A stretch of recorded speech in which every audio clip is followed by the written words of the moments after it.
A pleasant good morning, ladies and gentlemen. Welcome back to the 2024 World Series of Beep Baseball, presented by Mind's Eye Radio and the St. Louis Lighthouse and sanctioned by the National Beep Baseball Association. We are now into day 4. We are back in the winner's bracket now. Only 2 undefeated teams remain. One of them will get a ticket to tomorrow's championship game. It's the BSO Philly Fire and the hometown Gateway Archers back here on field 12. David Benny alongside Rosina Foster. There are only, now 5 teams remaining in the championship hunt, and very soon, once the 8 o'clock games all finish, we'll be down to 4.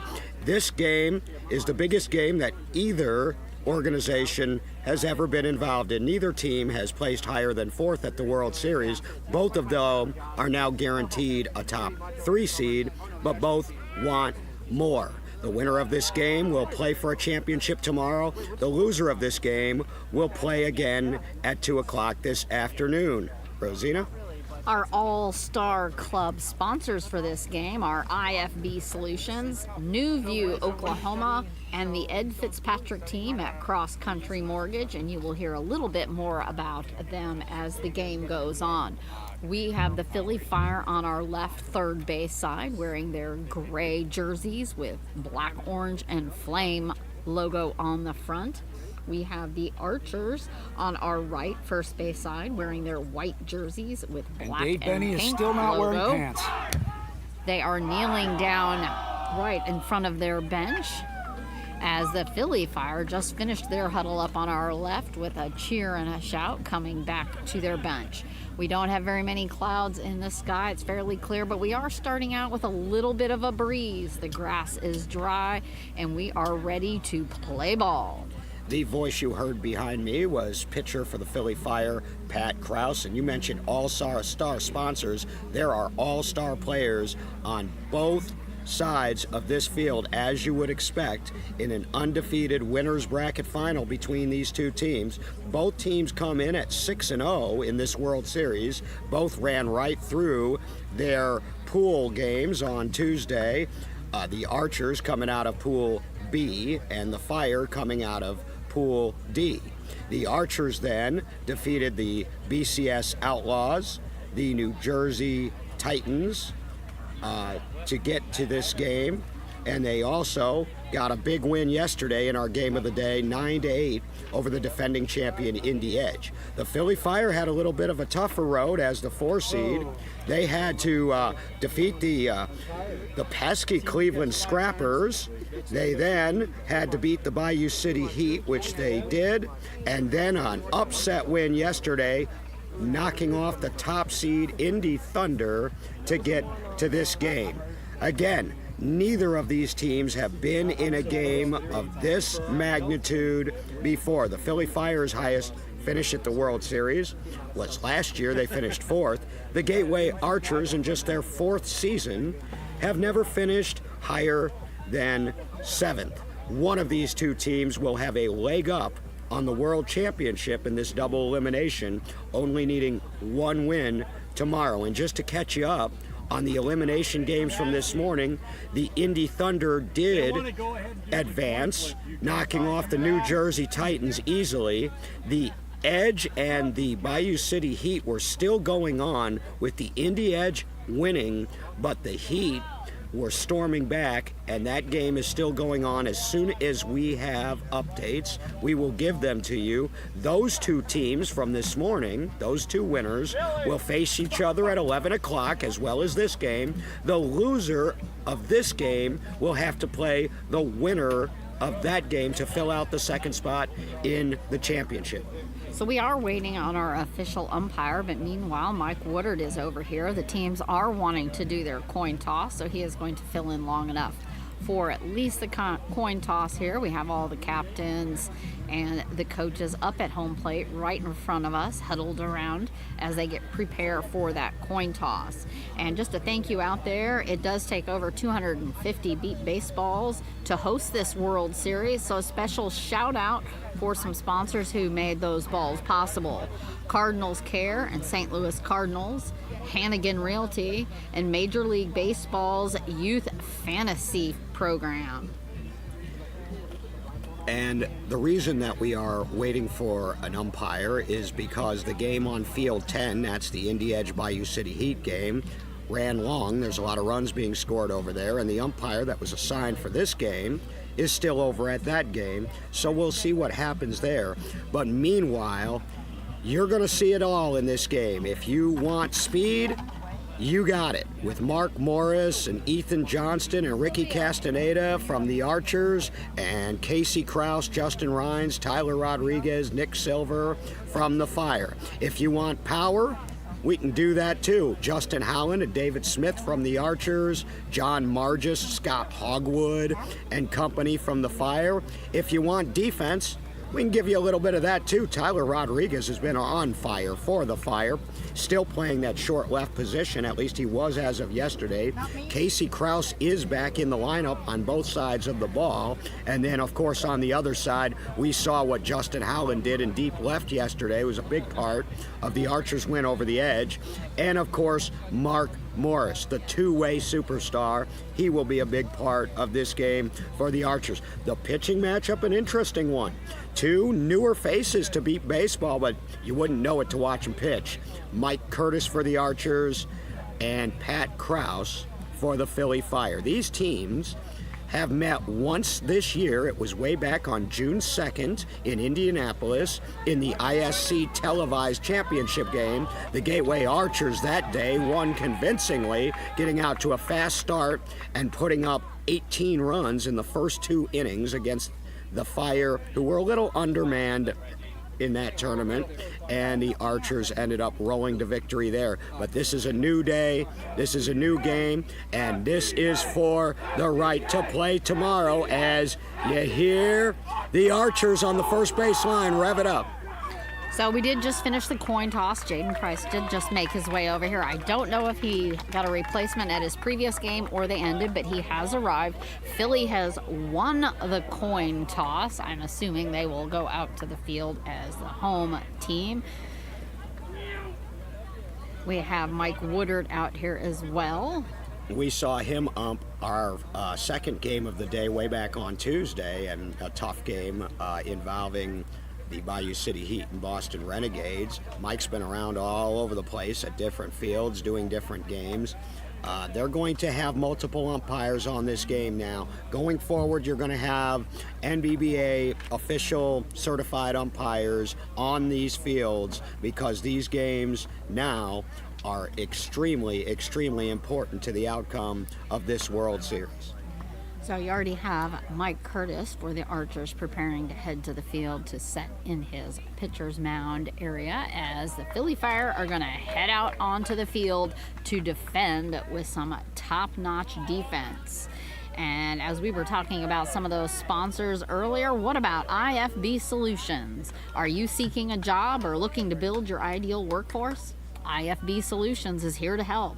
If you're a job seeker who is blind or visually impaired and interested in work-at-home customer service roles, explore career opportunities with IFB Solutions. If you're an employer needing reliable call center workforce, IFB Solutions can connect you with skilled visually impaired professionals who deliver top performance, low turnover, to enhance your customer service team.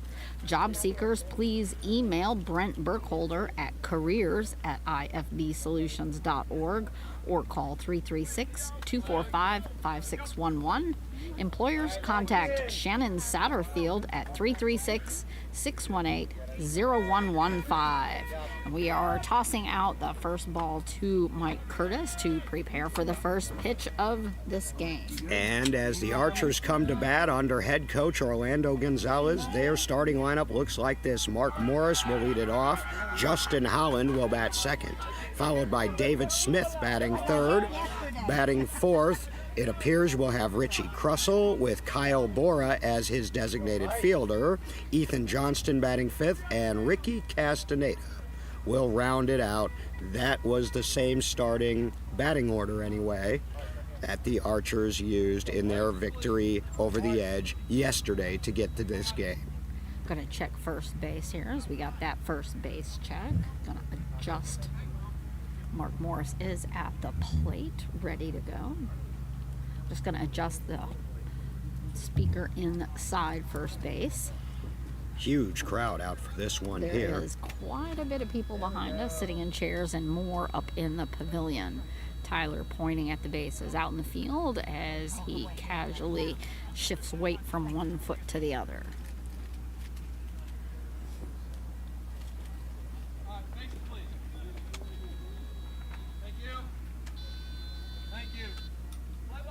And Jaden Price says play ball we will. The winner's bracket undefeated game. Short pop-up into left, right behind Tyler as he runs to third. Tyler going for it. He is going to be safe. That's first run of the game. Goes to Mark Morris. One pitch, one hit, one run. The catalyst of this Archers offense. Mark Morris gets him started in the right direction right off the bat. And immediately following this game, we will select the Hannigan Team Realty Player of the Game. That was almost a repeat. Mark Morris doing it on the first pitch the last time we saw them. Well, and he dumped that in behind Tyler. Tyler Rodriguez has been all over the defense for the Fire, but not able to get to that one. Justin Holland up at the plate. And just underneath the swing.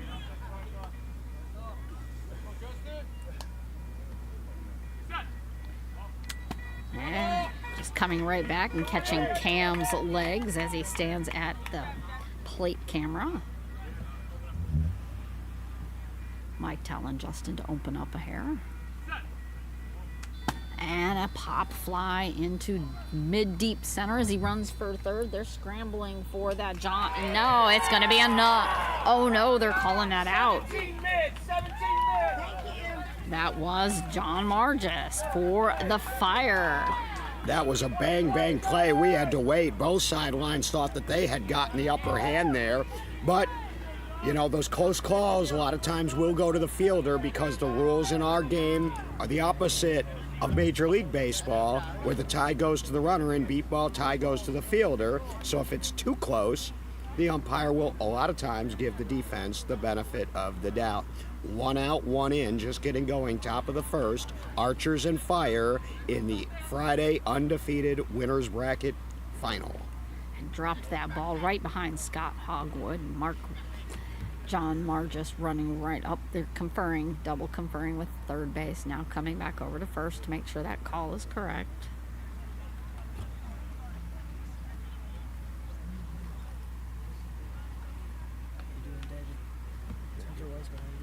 Fine, great. Thanks. We do have official umps at each position on this field as we get to this higher level game. Hunter. Yep, they're maintaining Ooh, it. and they maintain the call. This is going to have David Smith up to bat for the Archers. Shout out to Hunter Wiseman, the play-by-play voice of the Boston Renegades, who just came over and said hi to us in the booth. Hunter's one of my favorite live streamers to listen to when I'm not at a game. And smashing pop fly deep into left as he runs for third. And that is going to be Justin Rhymes with the putout. And he got it just in time. So now they've made a putout in the mid-level position and in the deep position.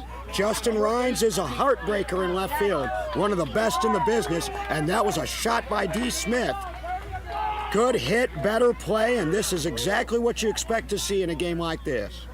And Rich Crussell up at the plate.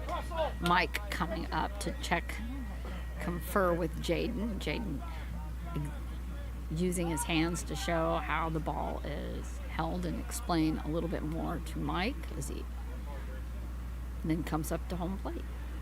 Crussell was the one Archer starter we saw who struggled a little bit yesterday.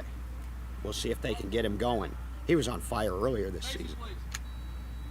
First and left.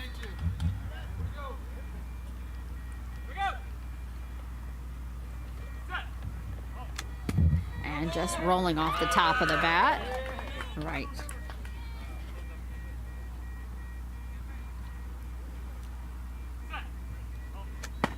It's going to be a grounder in left just to Tyler as he's...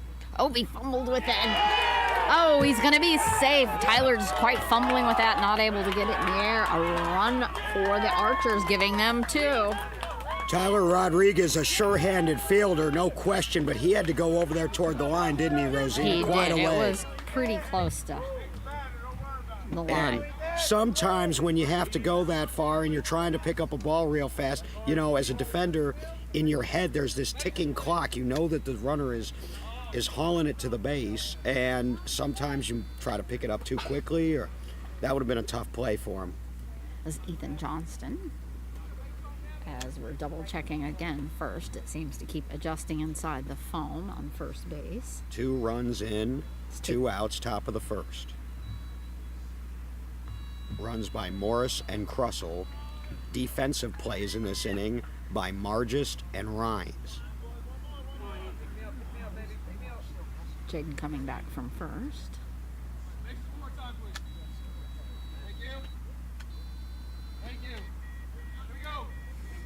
And Ethan ready for the pitch. Just underneath the bat.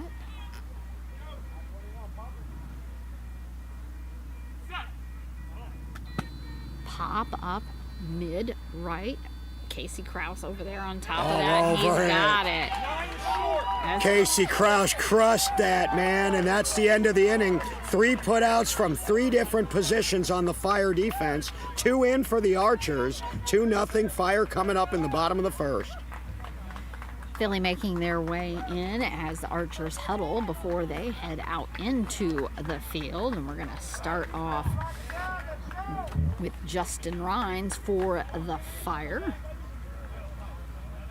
And Lineup for the Philly Fire, similar to the lineup they've been using all season long when at full strength. And in fact, it's the lineup they used last season. Justin Rhines leading off, Tyler Rodriguez batting second, then John Margist, then the slugger Scott Hogwood, followed by Nick Silver and Casey Krause.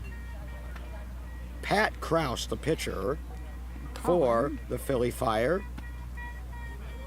And catcher is Colin Krause.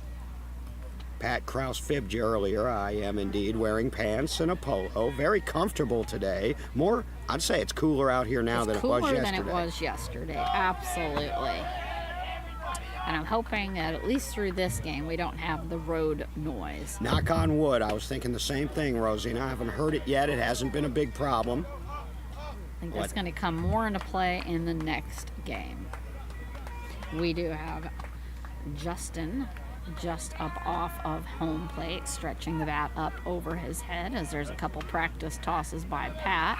And Jaden checking the field to make sure that they are set. You can hear the Archers sounding off out in the field. Jaden asking Philly to step back closer to their bench. Jaden, a third-generation NBBA umpire. His father, Jason Price, is, of course, our head umpire, and his grandfather, Kemp Price, has been umping in this league for decades. Justin ready for that pitch. Set. Ready. Right.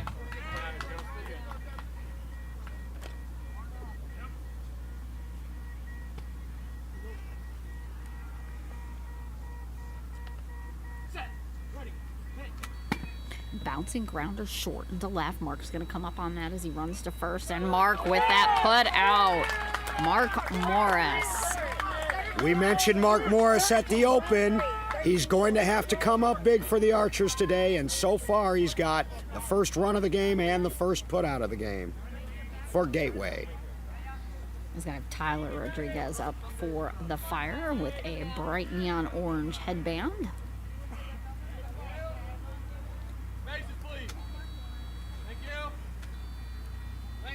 Tyler, the one Philly Fire player who has played in plenty of these type games, back from his days with the Indy Thunder.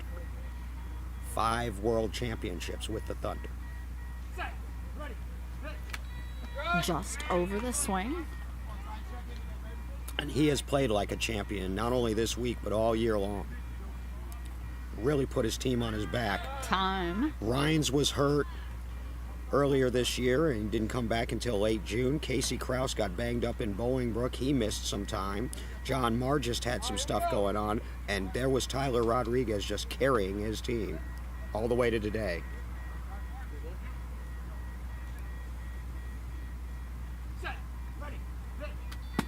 It's going to be a short pop-up coming right back to the catcher after going about 12 to 15 feet up. And that double play that Tyler made in our game on Wednesday was spectacular. And John Lykowski Jr., our social media specialist, just happened to get some really good photo sequence of that. That's as good as you're going to see it in this sport. It was pretty good. A double play is a ball caught on one hop. Pop up high and short into left as he runs to first. Morris! What a play by Morris. Mark again for the Archers. Hang a star on that one. 2 star players going head to head there. Morris won that one. 2 up, 2 putouts. Johnny Ma up at the plate. This looks like a much better start than the Archers got off to yesterday when we saw them fall behind the edge 6-1 before they stormed back and took the game. And they're going to have to shut off that vehicle back behind us in the parking lot. And Jaden is telling them they're going to have to move. Or we will just hold and wait for that to get moved. And we are here at the Slice Soccer Complex. And some of the sponsors that did make that possible: Bill Jones, Sue Slocum, and Richard Mark, all longtime Mind's Eye donors, as well as Ameren, Illinois, the power company for the surrounding area.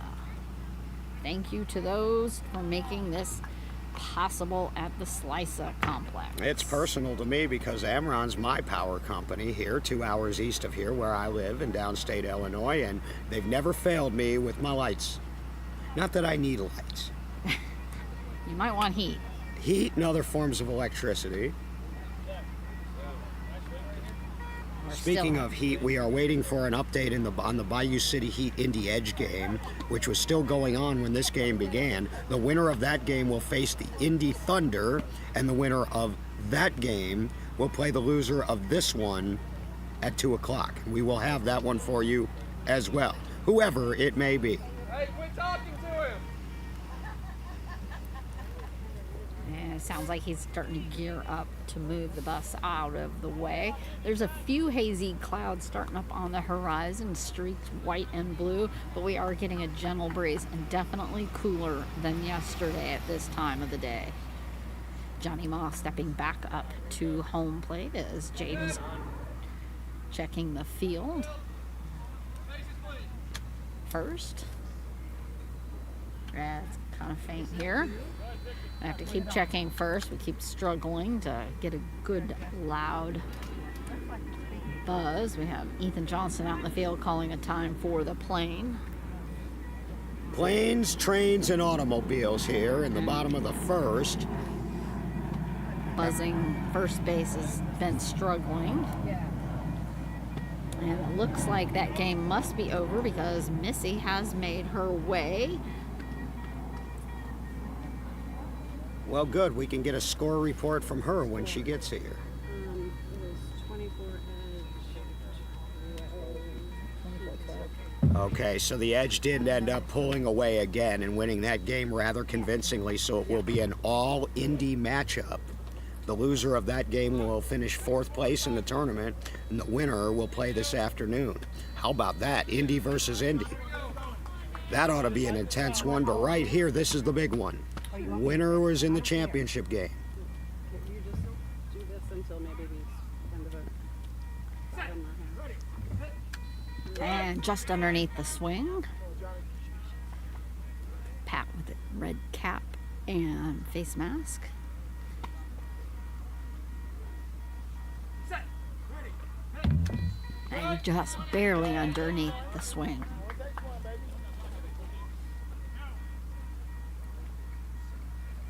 Margist, we saw him make a good play in the top of the first. Mark Morris has both putouts for the Archers here in the bottom half. And it's going to Might be get another a line drive to left as he runs for first. Justin Holland running to grab it. He is safe, putting something up for the Fire. A 2-1 game at the bottom of the first. That's how you solve that problem. Just hit it hard so you take Mark Morris out of the equation. That one got through. Fire on the board, 2-1 Archers. And Scott Hogwood up for the Fire. John telling Pat, nice pitch, and keep it going, Scott.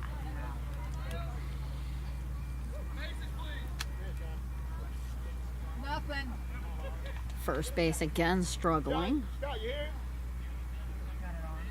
Scott Hogwood not only, of course, plays himself, and that's cleanup in the Fire lineup. He's got a daughter who plays, Dakota, and 2 spotters. That are 2 of his daughters as well, Camry and Lex. In fact, all of his daughters are named after types of cars. You've got a Camry, a Lexus, a Dakota, and a Sierra. And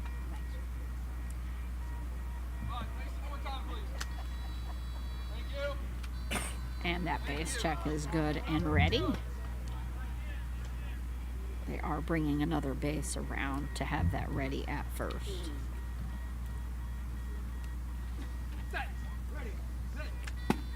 It's going to be a short pop-up, and that's going to be foul, dropping about 20 feet out from the batter.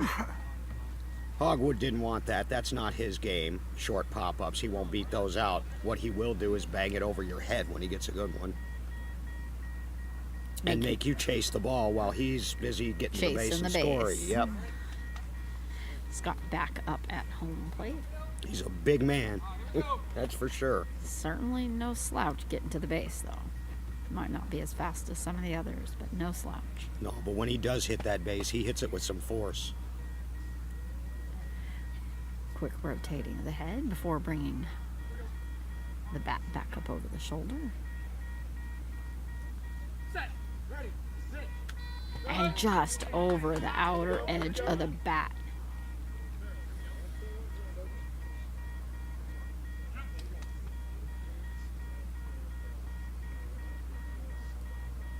Set. Ready. Pitch.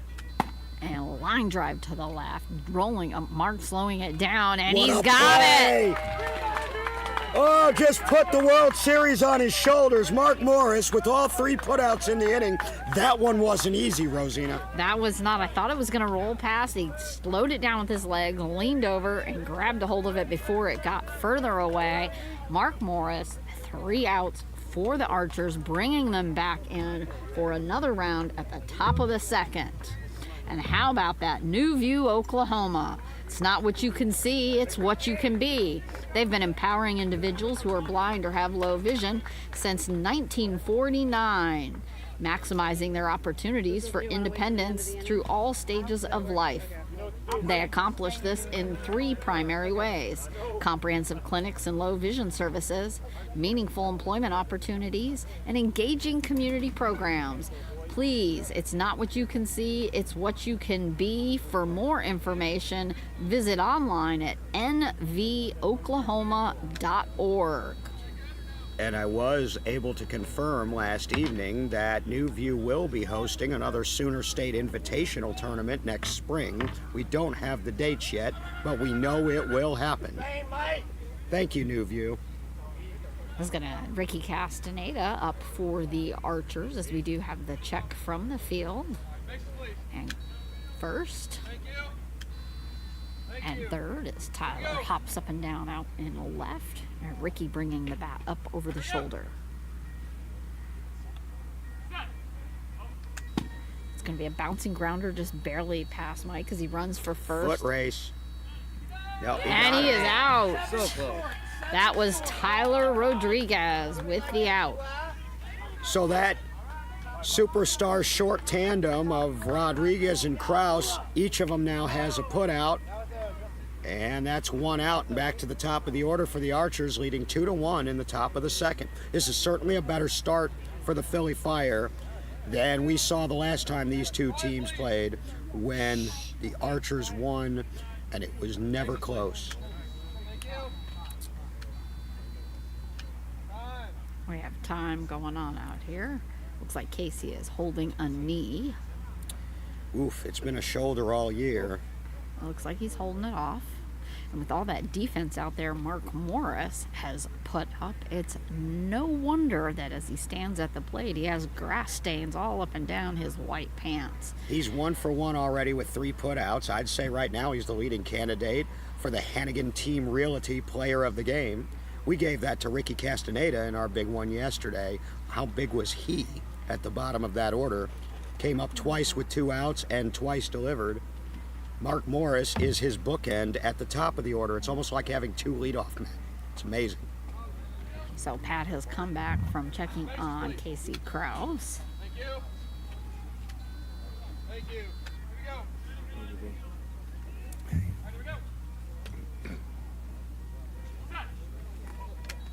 Just over the top of the bat. You can hear screeching out there from the Philly short defense.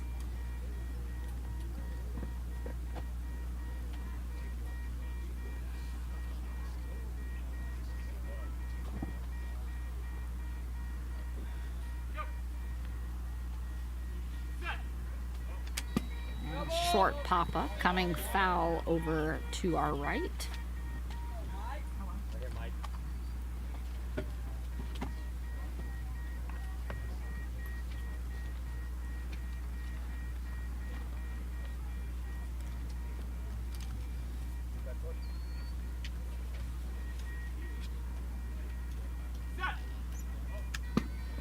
Short little pop-up. It's going to be dropping right as he runs for third. Casey coming up on that, and Casey's got it. Casey Kraus. Casey Kraus is one of the few players in the game who can win a race to ball and base against Mark Morris. He's just got such good ears, such a great first step. It's just a natural. He's only been playing a few years, Casey Kraus. He's already one of the best. 2 outs. Fire looking good on defense now as well.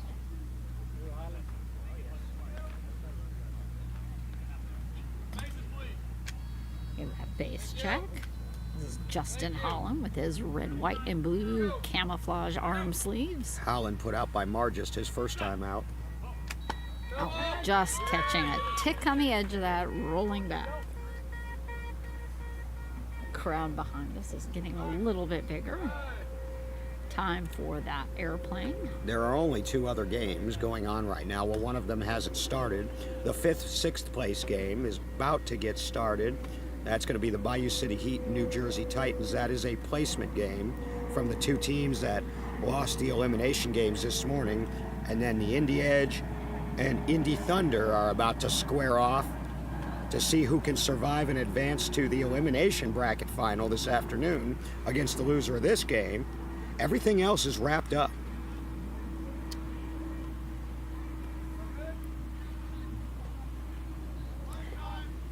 I can tell you, well, we'll hold off until our next break, give you some results. Slamming fly by over into left as he runs to first. They're scrambling for it. Justin not able to get it done, and that's going to be a run up on the board for the Archers. 3-1, top of the second.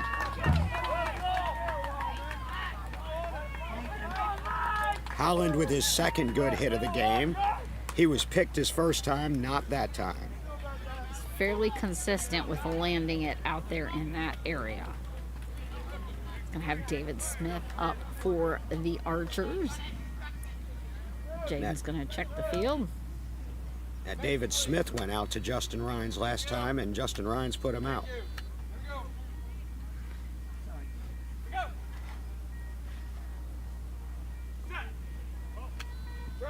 Just underneath the center of the bat. 4 different Philly Fire defenders have already recorded putouts in this game.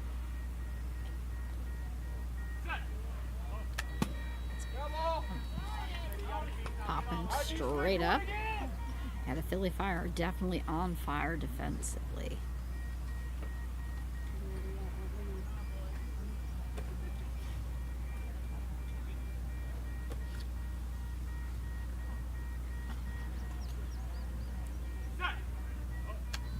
Just over the top of the bat for another strike as Tyler hops up and down out and left.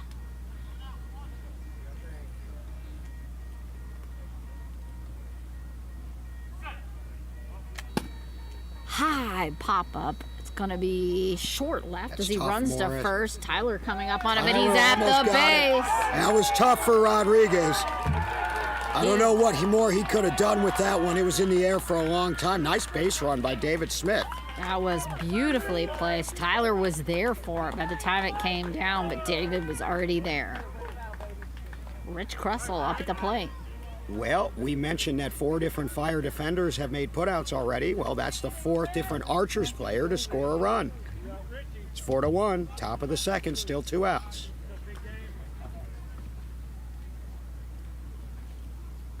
Kressel scored his first time. Next, please. At first Thank you. and third. Thank you. Here we go. We go. Set. It's going to be another pop-up into short left. Tyler area bounced right behind him. He's scrambling for it as he runs to third, and he is going to be safe. They could not quite get control of that. Scott Hogwood right behind him. They're all scrambling for it, but Rich Kressel putting another one up on the board. 5-1 Archers. Just dumped it in behind Tyler there, and that's frustrating. I know as a former short defender, when you hear that ball in the air, you know where it's going. You know it's going over your head, and there's nothing you can do about it but try to give it some ground, hope it lands in front of you and bounces up into you. you really don't want to go too far back on it unless it's along the baseline. What I tell defenders is you never want to angle back toward the middle. You wouldn't want to get into Scott Hogwood.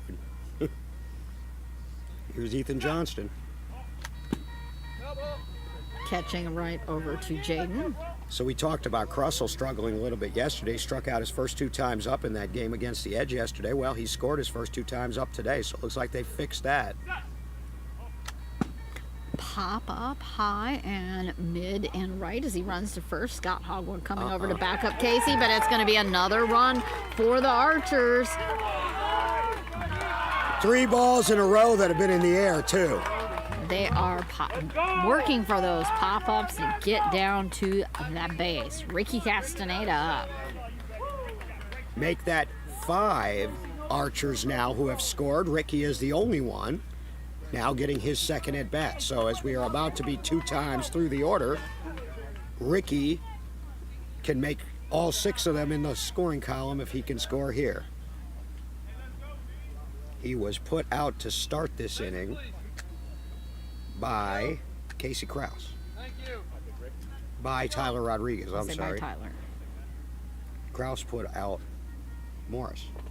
There we go. Set. Right. Just over the top of the bat. Bobby.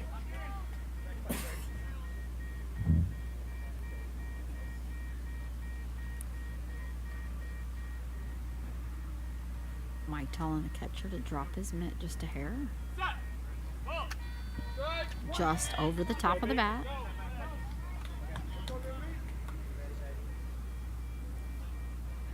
Ricky refilling home plate, bringing that bat back up over the bat.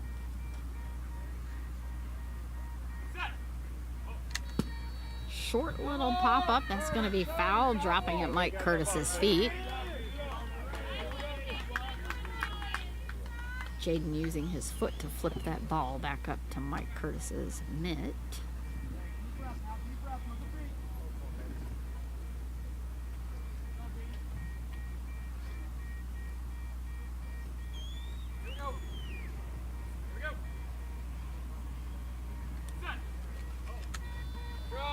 It's going to be another strike, so that's 2 for little Ricky, bringing the Philly in to try to recover that crushing blow of 4 runs for the Archers in that inning. That's a good inning for the Archers. And I'll be interested to see how the Fire respond now as it's 6-1 in favor of the Archers. It'll be 5-6-1 due up for the Philly Fire with Nick Silver first. Archers huddling along the first baseline before heading out into the field. Philly stacking up their players ready to bat. Did you know we had to do some research yesterday? This is the first time since 2013 that an undefeated Winners Bracket World Series game on Friday did not involve a team from Indianapolis. It was the RHI Extreme that played in this game in 14 and 15. Then, of course, the Indy Thunder in their championship run. And then the Indy Edge the last 2 years. Last year, we called this game, and it was the Jets and the Edge. And if you remember, the Edge came back and won it on a Corian White walk-off on their way to their 2nd straight title. It's going to be Nick Silver up to the plate as he tightens up his batting gloves. Archer sounding off out in the field. Come on, Nick, get it popping, baby. Right. All right, center field, bases, please. First Thank you. and third, base check. Nick Silver ready for the pitch.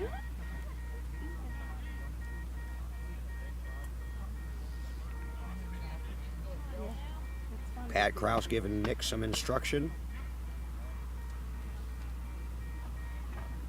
Set. Ready. Right. Just underneath the swing. Silver is a St. Louis native. He's been playing for the Fire for a few years now.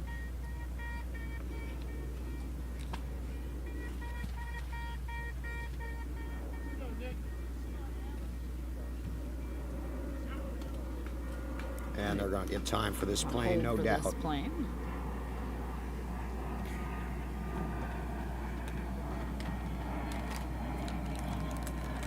Outfielders all waiting patiently. Waiting for this plane. Jaden is talking with Pat Krause. All right, Nick, here you go. And we are now set in the field. Bases, please. Thank you. Thank you. Pat resting the ball on his hip before ready for the pitch.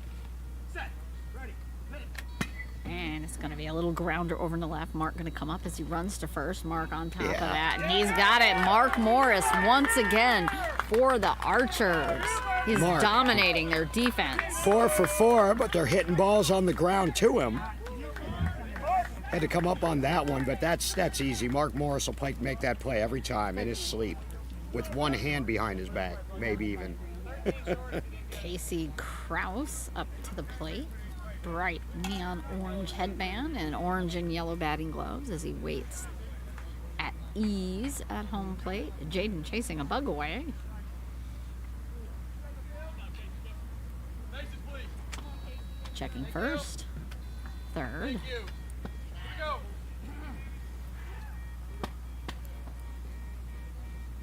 Set. Ready. Hit. And took a pass.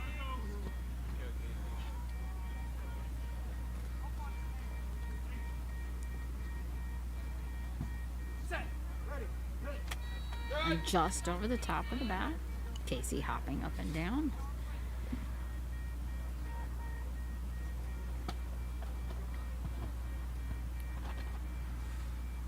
Set. Ready. Hit. Right. Just over the top of the bat. Almost identical. He's walking back away from home plate, shaking his wrist. Shake that off. Only one strikeout so far in this game between the two teams. That was Ricky Castaneda to close out the top of this inning. Resetting back up at home plate. Yep.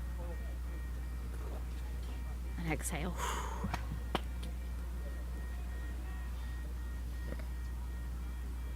Set. Ready. Hit. Double. Just getting a nick on that, dropping straight down.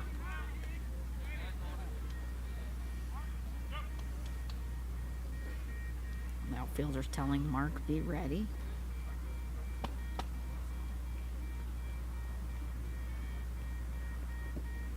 Set. Ready. Hit.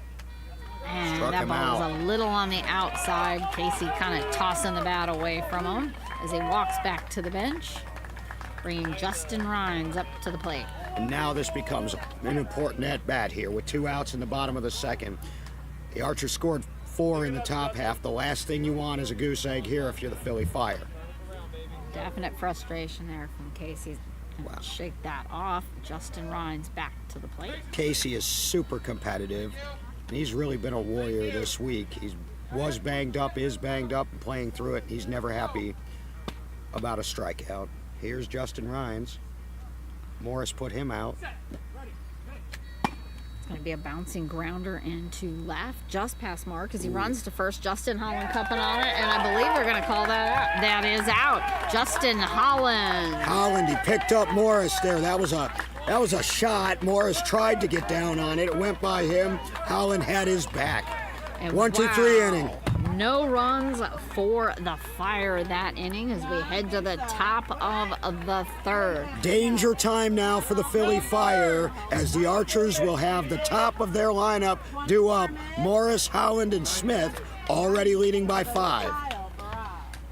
And how about getting that mortgage? You can make every mortgage feel like a win with the Ed Fitzpatrick team at Cross Country Mortgage.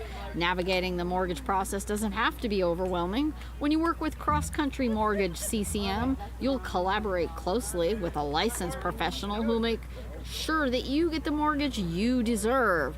The entire team is available to assist you from application to closing and beyond. Work tirelessly to remove the frustration from the mortgage process and get you that personalized experience.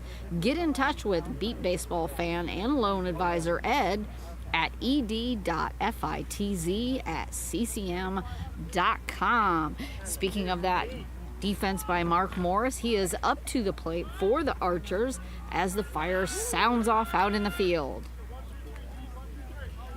Third time through the order, getting ready to happen here. They've been 2 times complete through the order here in the first couple of innings. 5 different Archers have scored. Morris 1 for 2.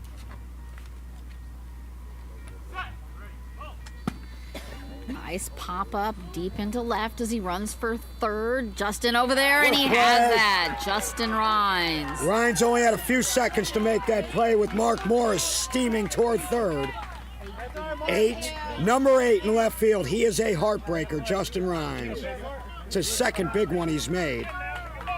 Excellent. That's exactly what the Fire needs to do. They're going to have to hold the rest of the Archers back up at bat and fix that goose egg from the last one. Justin Holland up for the Archers. And Holland is capable of losing one at any time. So is the on-deck batter, David Smith. We've seen them both do it. Getting that base check.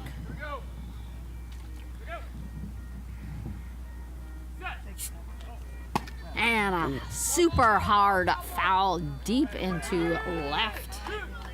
Well, he got around on it a little early and yanked it, but that shows you the kind of power that Justin Holland has. Mike Woodard bringing that back in up to Mike Curtis. First illegal pitch warning, next one would be a... First one's a warning. Yep. An illegal pitch.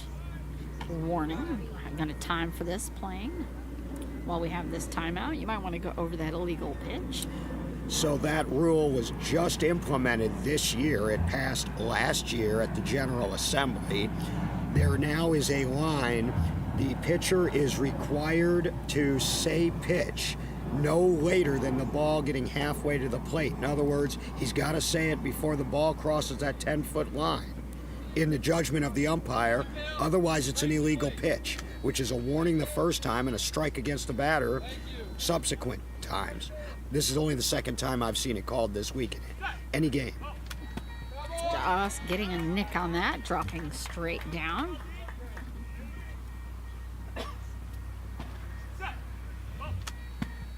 It's going to be a little grounder short center as he runs the first. That's going to be foul. Not making it past that 40-foot line. Tyler and Casey both right up on top of that. Tyler pulling up his knee pads back up before heading back to short left. And that's where communication is important. When you've got 2 elite defenders, one on either side of the middle, charging the ball that may or may not go over the 40-foot line, they have got to be talking, and somebody's going to take charge there. You heard Pat yell, stop.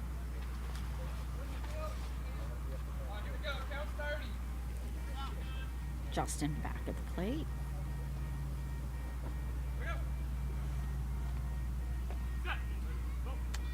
And it's going to go right underneath it for a strikeout for Justin Holland, bringing David Smith to back him up. It's a tough luck strikeout there after some good contact and just not able to put it in play. Now a big opportunity here for the Fire defense if they can get David Smith. 2 outs, nobody in.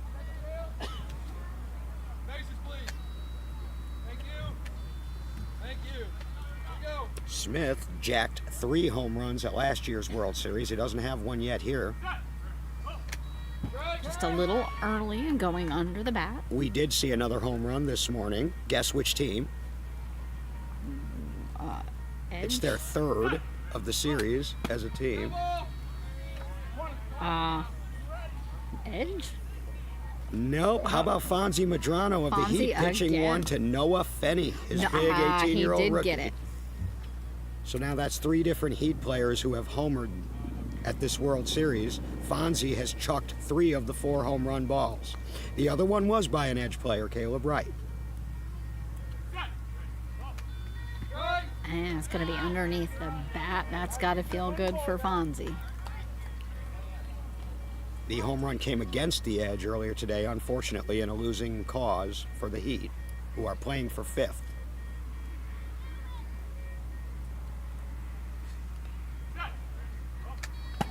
It's going to be high and foul to the left, out in Justin Ryan's territory. He's going to walk it back up to home plate. They're still early. His bangers in the middle of the order, Holland and Smith, are still going foul down that left field line. They just need to make a tiny adjustment. It doesn't have to be a big one, but they need to wait back just a little bit on Mike Curtis. Otherwise, Mike Curtis, it's going to force him to maybe have to try to throw it to the outside part of the bat. Then you're losing power by doing that.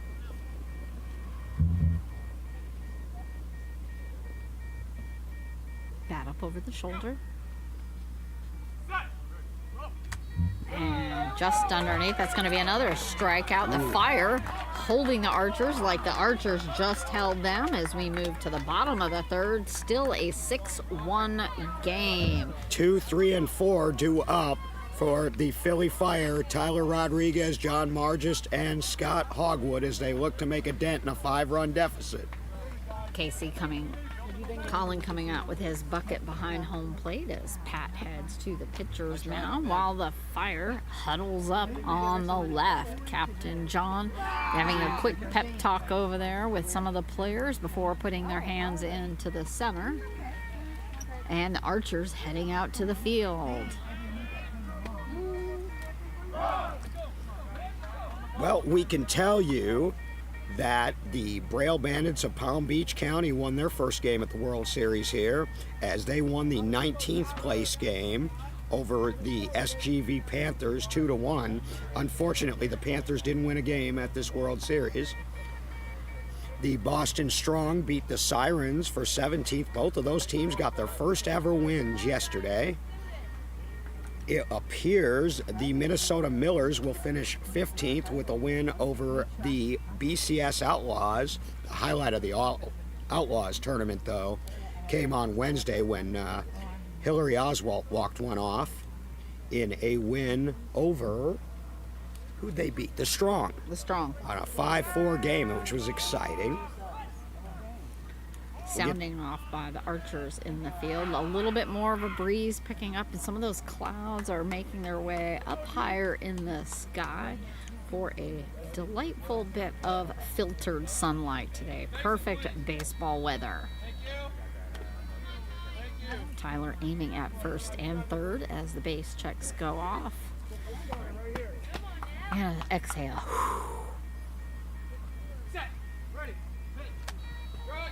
It's going to be a strike because that runs across the top of the bat. Does Tyler still do that little shotgun pose up there where he Yep. points? That's his signature. He's been doing that forever. Pop up into mid left as he runs hit. for third. Mark comment on that, and He he's got it. got it.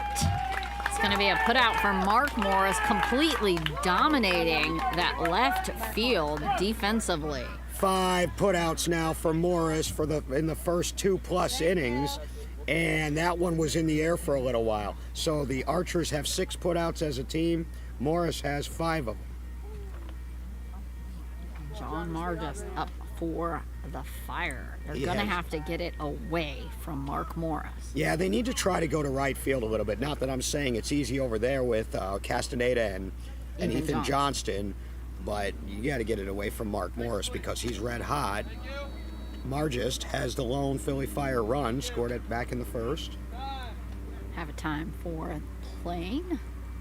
And the way Margist, he went to left field too, but he hit it hard enough that he got it by Morris and out of Howland's reach.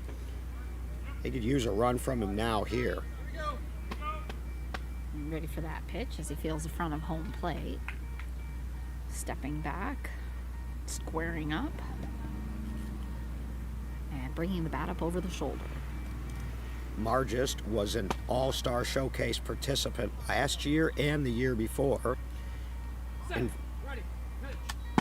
Pop up into center mid as he runs to first. They're scrambling for that ball. That's gonna be safe, putting that run up. Johnny Moss says, catch that if you can. That was high and that was too deep for Morris toward the middle. Great hit. Doubling the Fire score up to 2. And right now, Margist has been the offense for the Fire. They're going to have a few more players do that and repeat, and Scott Hogwood is just the guy. Scott Hogwood is due. We've seen him get a couple of good hits at this series, but none of the ones like what you just saw Margis get, which is what Hogwood's known for. Field is set. Bases, please. First, Thank you. Scott turning towards third. Thank you. He wants third again. Hey, Mike. It is a little faint.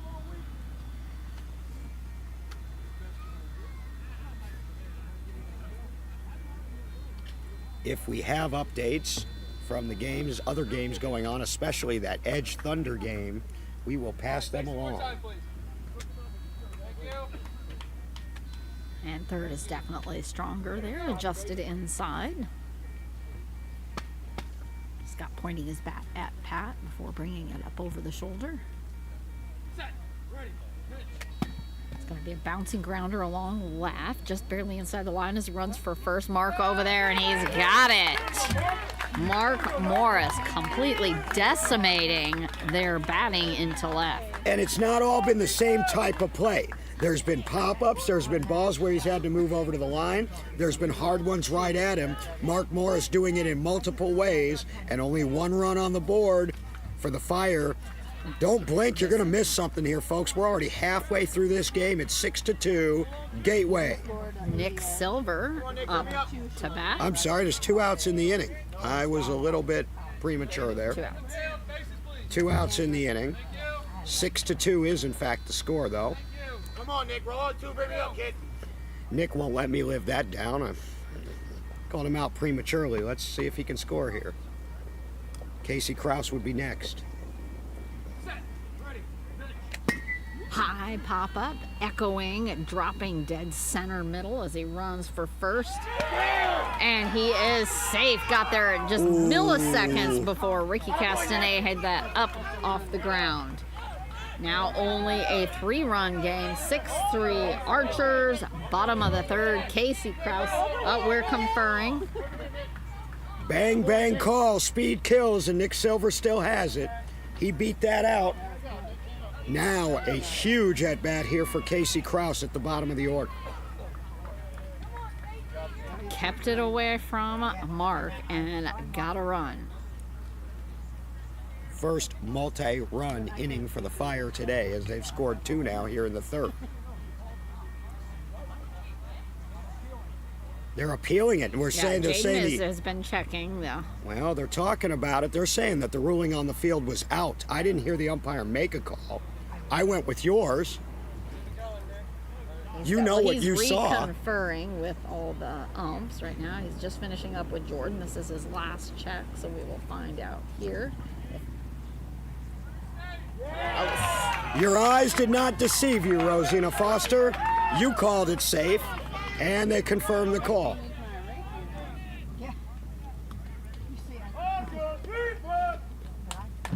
Casey Krause at the plate. Jaden talking with Pat Krause. As Pat nods his head and smiles. Interesting to note, Rosina, that earlier this year in a game in the very first tournament of the year in Las Vegas, Pat and Casey Krause became the first father-son combo to combine for a home run in a beat baseball game. And Casey went deep against the Austin Blackhawks. Set. Ready. Pitch. Took a pass. Kind of leaning in to listen as that came across the plate. Set. Ready. Pitch. It's going to be a little short bouncer, just into short Morris. middle. Mark coming up on it as he runs for Got first. him. That is the out as it brings the Archers in. He Oh, we're got gonna him. They're contest that arguing again. this again. Mark Morris is a very wily veteran. And sometimes he will call ball when he thinks he has it before it's off the ground. The umpire is supposed to look at the ball, not listen to the call. He's But I'm not saying that I have any problem with an elite player trying to get a call. But that's what Philly's arguing here, that he called ball up before he actually had it off the ground.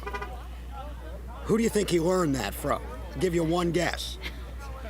He played, he was my tandem partner up the middle his first 2 years in the league with the pre-Dynasty Thunder. It's not this, really you're calling ball not for the umpire's benefit, but to let your fellow teammates know, I've got it. Don't, don't move, don't knock it away from me or anything like that. So it's really not, there's nothing wrong or illegal about doing it, but an umpire's got to be on top of the play. If he listens to the player call ball, he might give him that call. Let's see what he calls here. They're saying he called ball before he had it.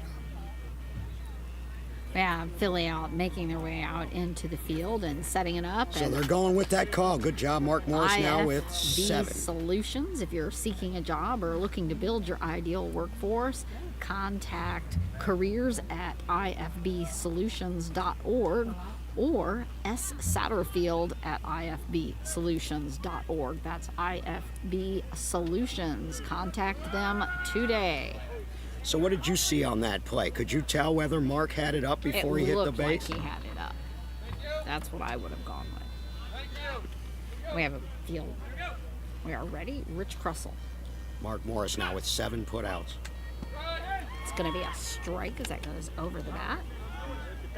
In case you're wondering, the documented record for most putouts in a World Series game is 13, held by a couple of us. I say us because, not to be immodest, I did it in a game in 2007 against the West Coast Dogs.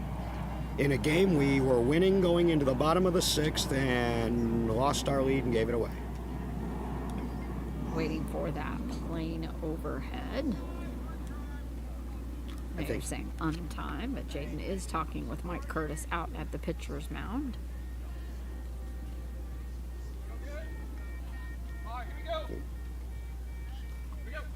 Well, here we go. Back to action. Just dropping under the bat on the inside.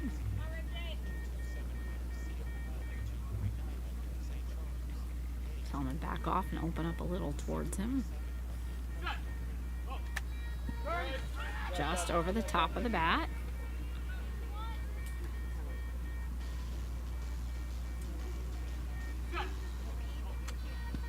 Just underneath the bat. Definitely struggling with contact there this time around as Ethan Johnston comes up to the plate. That surprises me a little bit because he was 2 for 2, and he looked in that at bat kind of like he did yesterday. 1 out. Ethan with his bat resting on home plate. Faces, please. Thank you. Thank you. First and third, both sounding strong as Ethan raises his bat.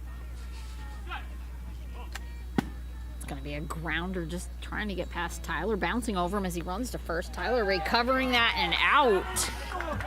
Tyler Rodriguez. Not to be denied. That's Mark Morris's counterpart there at shortstop.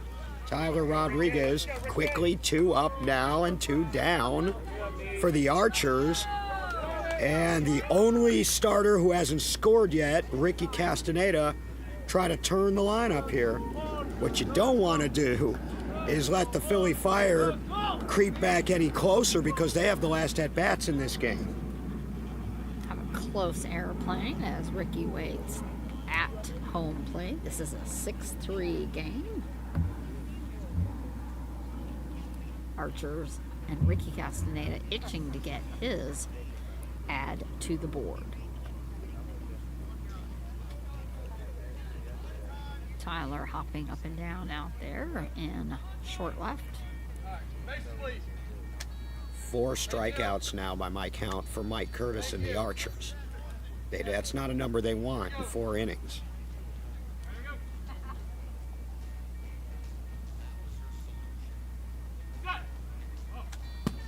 It's going to be a high pop-up foul to the left.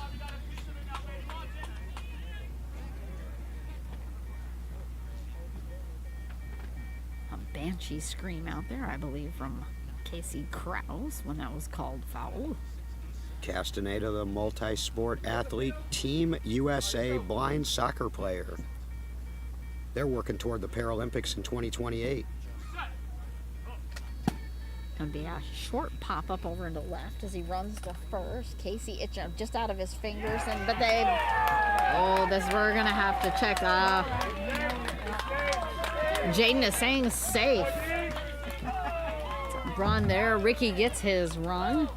There it is. Every Archer player has scored, and guess what? Another 2-out run for Ricky Castaneda when his team needed it the most. 7-3. Kraus was all over that, but Ricky just a little too fast. It's Mark Morris up to the plate as Mike comes up to talk with him.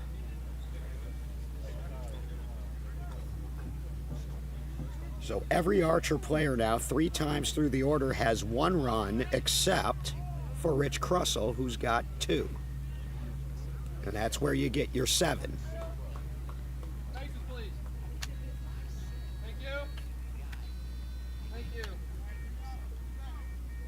We go. Mark waiting with his bat down on the ground next to him as he takes that pass. I have Mark at 1 for 3 right now with 7 putouts in 3 innings.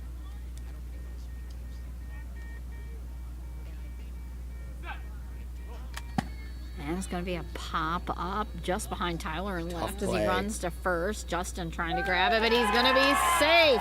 Another one up for the Archers. They got those 2 runs back awful quick, didn't they? 8-3. And Justin Holland up at the plate. Archer's feeling it a little bit here now in the top of the 4th. Not much the Fire could have done to defend that. Justin was right on top of that, but it was just outside of the time before Mark hit that base. You're not going to outrace him. Boy, they've really brought the crowd and the support out here in St. Charles, Missouri at Slica. Thank you. Shout out to Jason Frazier, CEO of Mind's Eye Radio, and Eric Warnoff, CEO of The Lighthouse. Justin taking a pass as that comes across the plate. Howland is also due for a big fly. And it's a short pop-up Short into right as he runs to third. Casey grabbing it, and they're going to call that safe. Well, let's see if Philly Fire maybe wants to challenge. That's safe. That's a run. Well, maybe they're... Go, baby. Go, baby. MT, Jaden said safe. And he did it quickly. That means he was pretty convinced. That didn't take him long. 9-3. And the Archers feeling like they've got the Fire on the ropes right now here in the 4th. All this damage coming with 2 outs. 3 in a row. Boy, 2-out runs, just like any other form of baseball or softball. Huge, because they can just break a defense's spirit. You think you're out of the inning.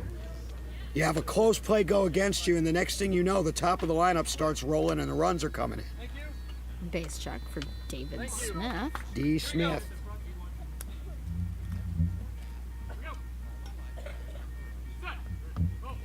And takes a pass as he leans into that coming across the plate.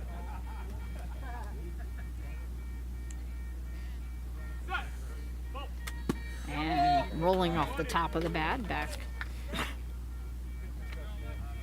into Caesar's mitt.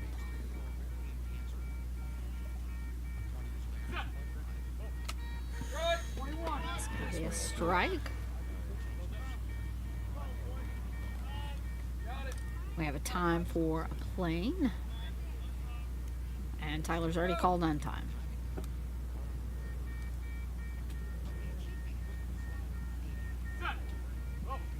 And just underneath the swing.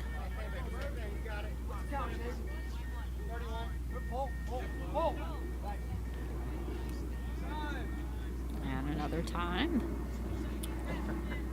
I give a quick mention to the NBBA Executive Committee, Treasurer John Lykowski, Secretary Steve Guerra, Second Vice President Richie Flores, First Vice President, our Tournament Director Cassie Hopkins. She's done a wonderful job this week. And your president of the National Beat Baseball Association is Jerry Wendell. And just barely coming off of the bat to drop into Cesar's mitt again.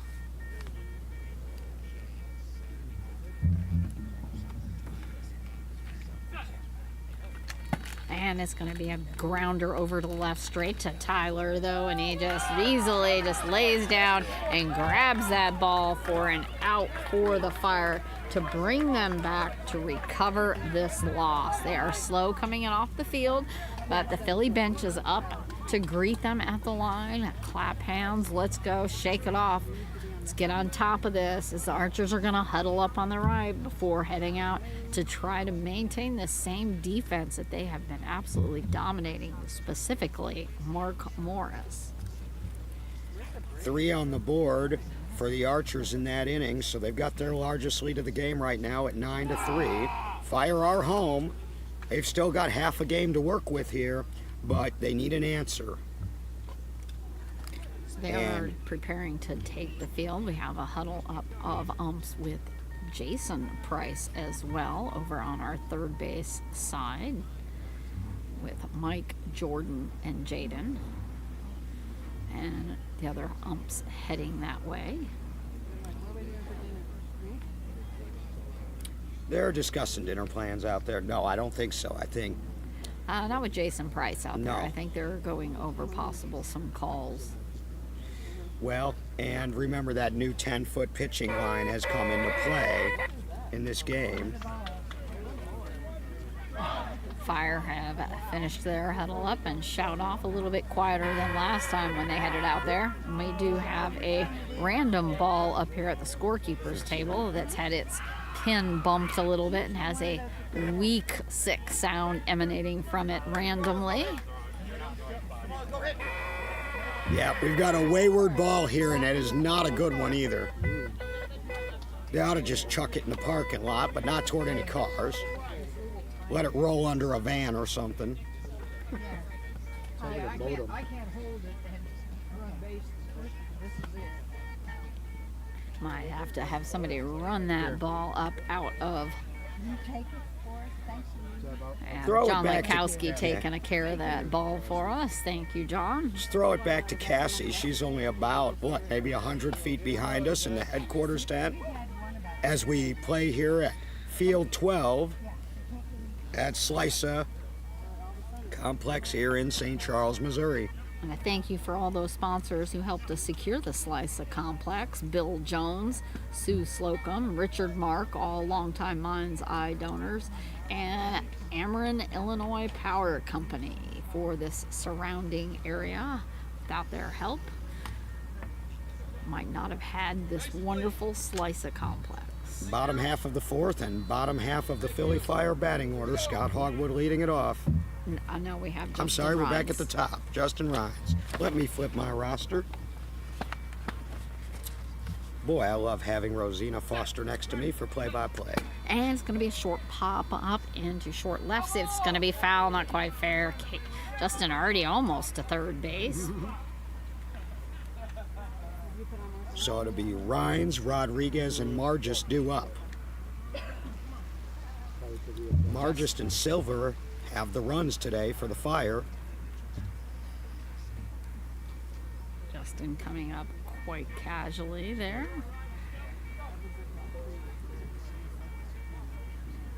Rhines has made 2 good plays out there in left field in this game to keep this game as close as it is.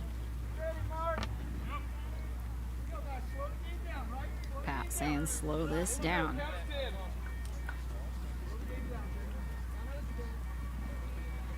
Justin, as he pulls the bat up over his shoulder, step back from the plate. Set. Ready. Pitch. And Out the way. bounce foul. Is it just me, or has there not been any balls for the Philly Fire has really hit over to the right side? Only that one. Set. Ready. Pitch. And it's going to be a short pop up just straight into Pat's hands. The one by Nick Silver last inning. Correct. So they're 1 for 1 when they hit the ball over that side. And they're 0 for 7 hitting it to Mark Morris. As Tyler Rodriguez on the on-deck circle doesn't want to hear it anymore. Set. Ready. Pitch. Just on the outside edge of the bat, and that's going to be out for Justin Rhines, bringing Tyler up to the plate. Never want to strike out your leadoff hitter. And with every out, you get that much closer to the end of the game. The Philly Fire trailing by 6. You can't give any away. That's only, by my count, the second strikeout, though, for Pat Krause today. Here we go.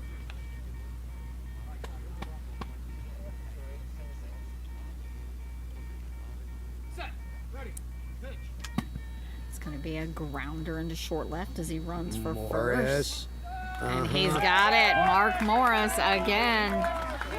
Well, Tyler wasn't listening in the on-deck circle when I said they had to stop doing that. Kidding, of course. This is a symbiotic relationship between pitcher, batter, and catcher. And they've spent a lot of their time today rolling balls out to Mark Morris, and he hasn't missed. He is definitely my pick. This build toward a championship run that the Gateway Archers have been on the last couple years really started when they recruited and brought in Mark Morris. Mark Morris was an Indy Edge original. From the very first year they built their team, Mark Morris was a part of it. And he was patient all through the Thunder dynasty. He probably could have changed teams in Indianapolis, but he didn't. He waited, and in 2022 it paid off. He won a world title, got his ring with the Edge, and immediately came here to be the cornerstone for the Gateway Archers. It's paying off now. Got John Margist up. Set. Ready. Pitch. Pop up, and it's going to be foul on the right.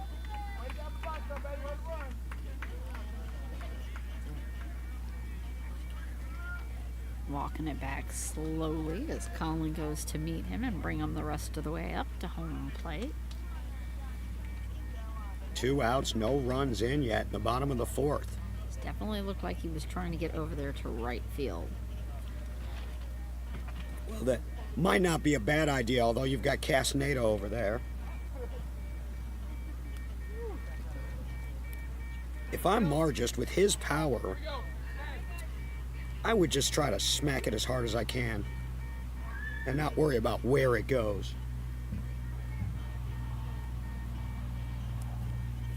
Bottom line is they need to get the ball off the ground. Pat needs to find the top of these bats in a hurry. Set. Ready. Pitch. And that's going to be foul as he runs just a few steps towards first. Mark was already headed up. I mean, the Archers' defense has been tight for sure, but the Philly Fire not hitting the ball anywhere near the way they did against the Heat the other day, when they were just smoking everything. Have a timeout on that plane.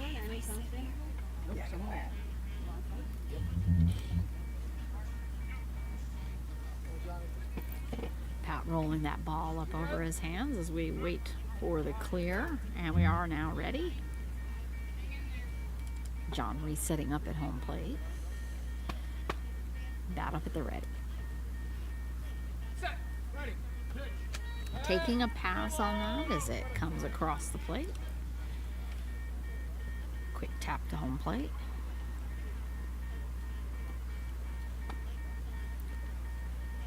Set. Ready. Pitch. And going right underneath the bat.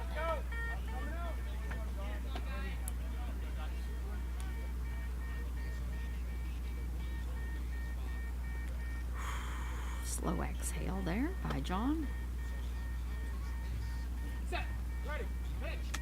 And high pop up into center as he runs to first. They're scrambling on top of that. He's going to be safe. Same flavor, same type of ball he hit the second time he was up, hanging it up there toward the middle of the defense. That's what's working. That's what they need to do to Mark beat this Archer defense. trying to come over and get it. Way to bang, Johnny Mom. No, that was in the air That too was long, and that no just way. yeah.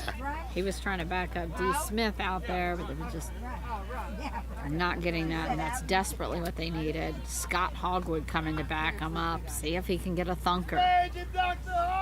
So 9-4 now, and Mar just has 3 of them. He's definitely keeping them alive, but they're going to have the rest of them all add in. They need Scott Hogwood to lose one here. He's overdue, in my opinion. He's standing quite patiently, just wiping a little sweat off his face, and we get the go ahead. The other fire run is on the on-deck circle here. Nick Silver, if Hogwood can get to him, extend the inning.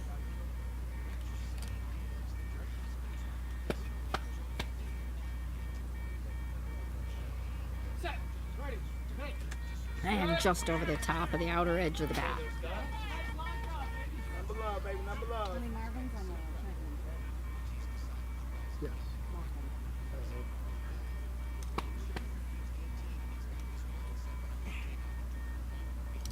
Set.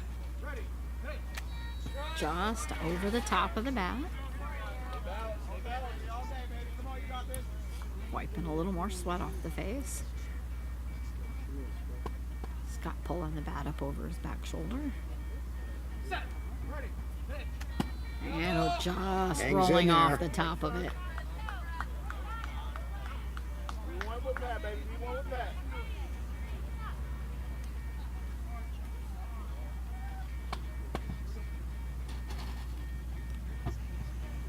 Set. Ready. Pitch. And a thunker as he runs. It's deep into left as he runs to first.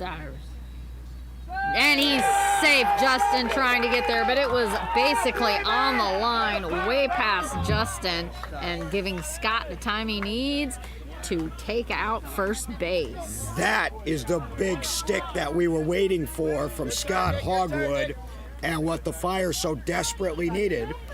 2 in now with 2 outs in the inning.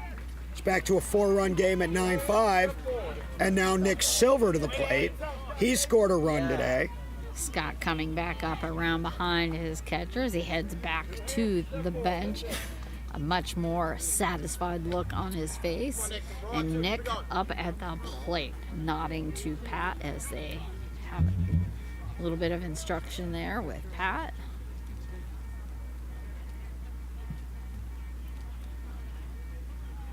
Getting the thumbs up from the field. First. Third. Thank you. All right, Nick, here we go. Here we go.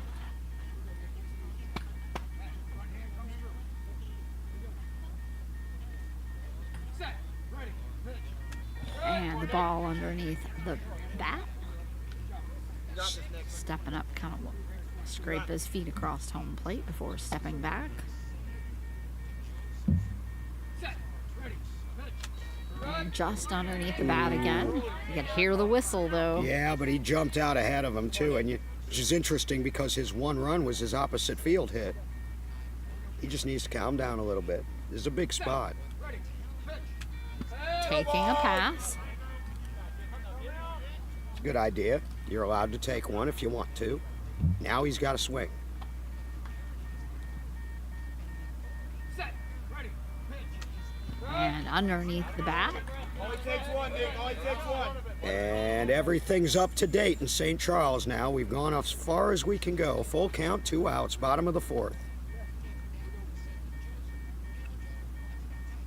Set. Ready. Pitch. He And that's going to struck be a him out. strikeout, bringing the Archers up to maintain their 4-run lead. Top of the 5th, 9-5 Archers. And New View, Oklahoma. It's not what you can see, it's what you can be. Since 1949, New View, Oklahoma has empowered individuals who are blind or have low vision, maximizing their opportunities for independence through all stages of life. For more information, visit us online at nvoklahoma.org. Oh, what a beautiful morning, and oh, what a beautiful day at Slicer Complex in St. Charles. Winner of this game earns a spot in tomorrow morning's championship game. Loser has to play at 2 o'clock. against the winner of the Indy Edge and Indy Thunder. Let me see if I have an update for you. Philly is making their way out in the field as we have all our field umps come up to stay hydrated. If you are out here at the fields today, please make sure you drink plenty of water and stay hydrated. Even though it's not as hot today as it was yesterday, it's still dehydrating. You need to drink plenty of water. We don't need anyone sick. We still have a little bit more left in this World Series to go. Umps are now making their way back out into their positions in the field and by bases. There are 4 games going on right now. The 5th, 6th place game is going on. New Jersey Titans and Bayou City Heat. 7th, 8th place game. Cleveland Scrappers and Chicago Comets. And there's that Edge Thunder game in this one. This is Crussell. And it's going to be foul on the left over to Mike Woodard at third base. Mike back with the ball and Rich setting back up at home plate. And we do have a play going over the corner here. We're going to hold for that. It's a little bit lower and louder. There is a nice slow steady breeze here at the Slica complex. Bottom of the 2nd in that all-Indy matchup in the elimination bracket. Edge leading early 5-2. Again, Rich Crussell at the plate. Thank you to Melshawn Ellis. Just grabbing a little nick on that. Melshawn Ellis has been providing us some score updates all week long. Really appreciate it. Just underneath the bat.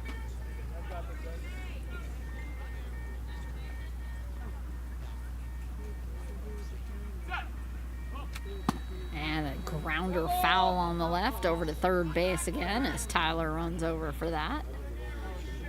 Rich Crussell coming back to home plate. He didn't get very far. That was called quickly.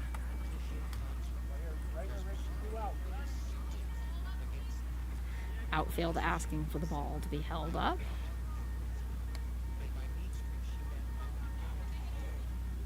Asking for a new ball.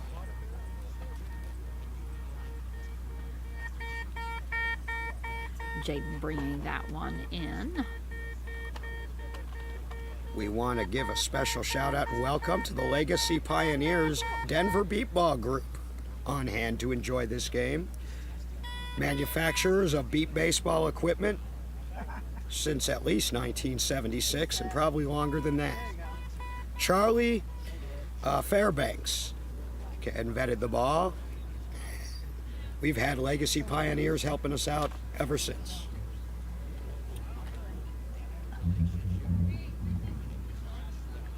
I'm saying no, they don't like that ball after all.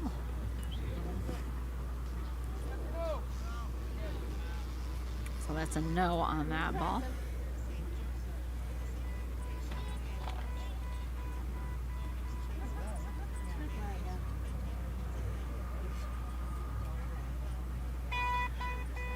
And another ball is Casey Krause hopping up and down out in right. Mike Curtis holding that ball up. Tyler giving a thumbs up. And it looks like we're ready on this with Rich Crussell still waiting at home plate. A couple tosses there with Mike.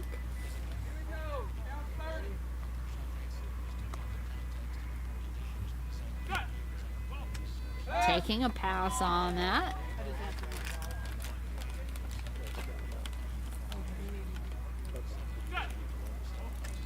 And just catching the edge of that. It was a little bit on the inside of the bat.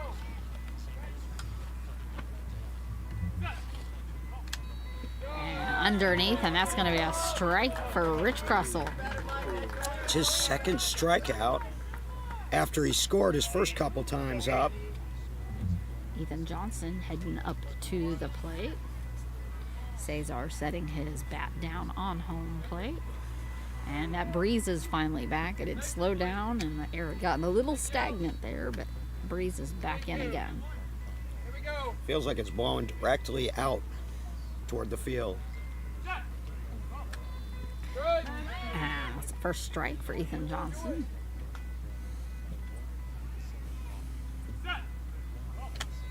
And just getting a nice short in left. Tyler going over to that, and that's going to be an out by Tyler Rodriguez, sliding up into tight short left. Ricky Castaneda coming up for the Archers.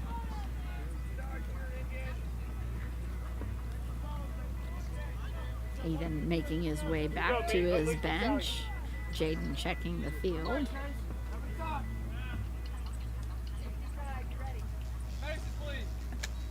First and third. Ricky tapping his bat on home plate, bringing it up over the shoulder. And going foul on the left again, as Tyler's all over that again. Almost after it was called foul, doing a little penguin waddle to get the ball.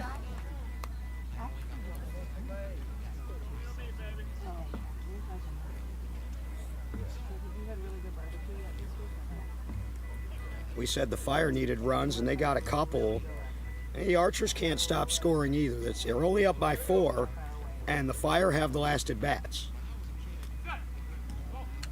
And it's going to be a high pop-up foul, dropping only about 10 feet out, just up in the air for a good 50 feet.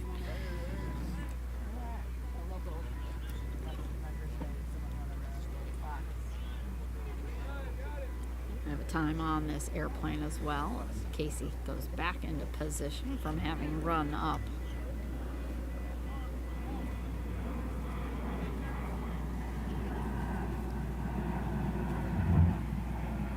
Want to thank our umpires, scorekeepers, game officials, and other volunteers from the NBBA, and also from the local community, Mind's Eye, Lighthouse, and all of the folks that have been doing everything from running equipment and running stuff around on carts to operating bases.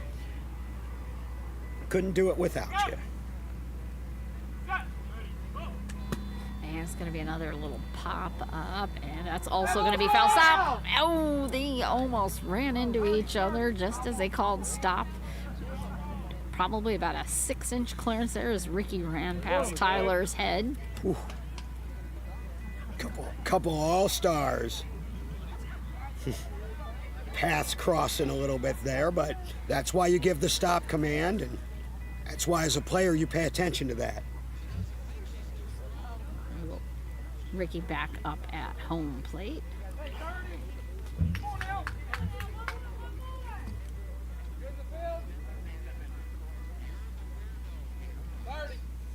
Mike resetting his feet at home plate and ready for the pitch. And taking a pass. Haven't seen that too often from the Archers.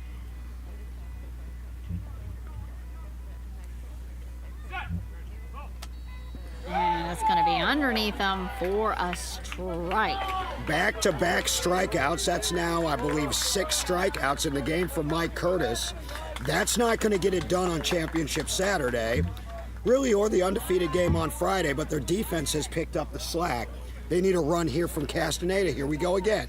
2 outs, big spot, Castaneda at the plate. No, he would just struck out. Oh, then who's up? Is that 3? No, that was 3. Oh my, did we get a put out in that inning then, or were the 3 strikeouts? There were 3 strikeouts. And I'm sorry, folks, I was communicating with our tournament director who was messaging me about something, and so we missed. That's right. I missed Tyler's put out on Ethan Johnston. So that's 3 up, 3 down. Still, I think I have 6 strikeouts. Castaneda doesn't get it done there. And we go to the bottom of the 5th. Bottom of the 5th, 9-5. 9-5. With the Philly up, Casey Krause. Archers taking the field. So again, just to reset that, since I got a little bit lost there, multitasking, you had a strikeout of Crussell, a put out of Johnston by Tyler Rodriguez, and then a strikeout of Castaneda. Well, golden opportunity now for the Philly Fire. The door's open for them here in the bottom of the 5th. This is where they're going to want to get it done. This, and then to close business, in the 6th. Casey Kraus leading it off. Casey getting up from kneeling down beyond home plate now that the field is ready. Mike making his way to 3rd. Jaden calling for quiet on the Philly bench.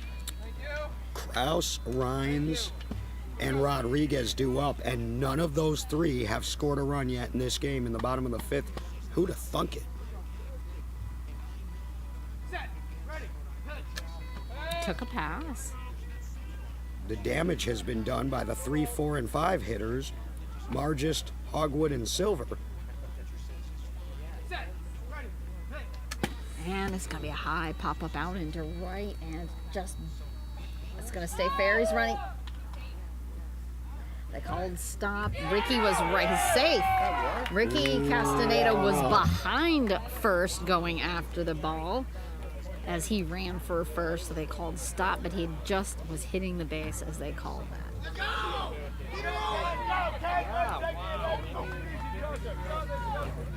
First run on the board there for Kraus in this game. And Closing cuts the that lead to gap. 3. With Justin Rhines up at the plate. So Kraus becomes the 4th Philly Fire player to score in this game. Every Archer has scored at least once. Justin Rhines with his orange headband. And the field says they are ready. 1st, 3rd.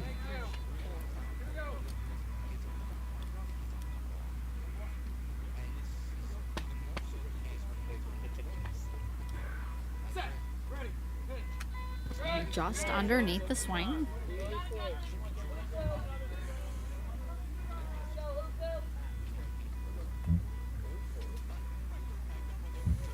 Set. Ready. Pitch. Catching the edge of it's going to be a pop up into right. Ricky headed forward as he runs to 3rd. And he's going to be safe. Another one for the Fire. They have caught fire now. 2 in a row, bringing Tyler Rodriguez to the plate. And a whoop goes up from the 3rd base sideline on the Philly Fire bench. Justin Rhines, his first run of the game. It's 9-7. Still nobody out. Not over till it's over. Don't count anybody out. Tyler joking there with catcher Colin.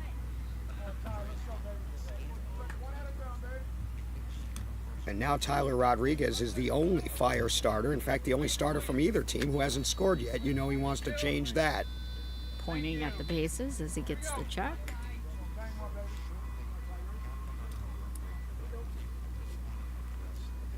Set. Ready. Pitch.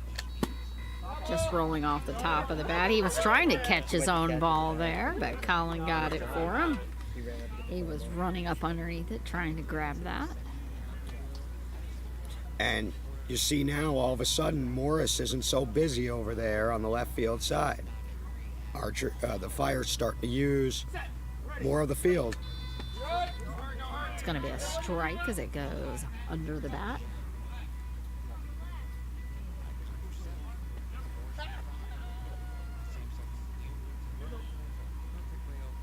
Set. Ready. Pitch. And it's going to be hard fly out and right as he runs for first. Ethan Johnson stumbling, not throwing his body down, but not getting it. It's going to be a run for Tyler, and he must have heard you say he didn't have one, and he was taking care of business. Look out, we've got a Fire building here, 3 in a row to open the bottom of the 5th. We got a 1-run game. Had half of the Fire bench running up to go jump and congratulate Tyler over there on first as we have a huddle up out in defensive by the Archers in the middle of the field deep. Defensive timeout for Gateway. Fire is jacked up now and ready to play. They're jacked up, and now they've got their hottest hitter in the lineup, John Margist, up to the plate with a chance to tie the game. Huddle out on the field. There's a little quiet call and discussion out in deep center. John doing some practice swings just off of home plate as Pat tosses the ball in. The Archers have led the entire way to this point from the very first swing of the game by Mark Morris. But now the Fire have cut it to 1. The chance for more, still nobody out.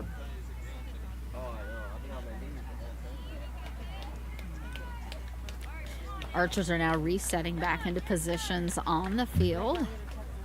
Breeze is kicking up from the left now. You just knew this was going to be a barn burner.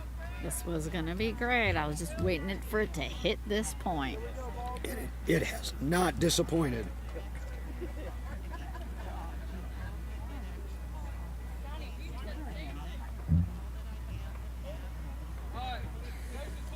Getting first, Thank you. third, Thank you. Let's go. John feeling along home plate, Big Bad John. and up over the shoulder. Set. Ready. Pitch. And it's going to be a strike as it goes under the outer edge of the bat.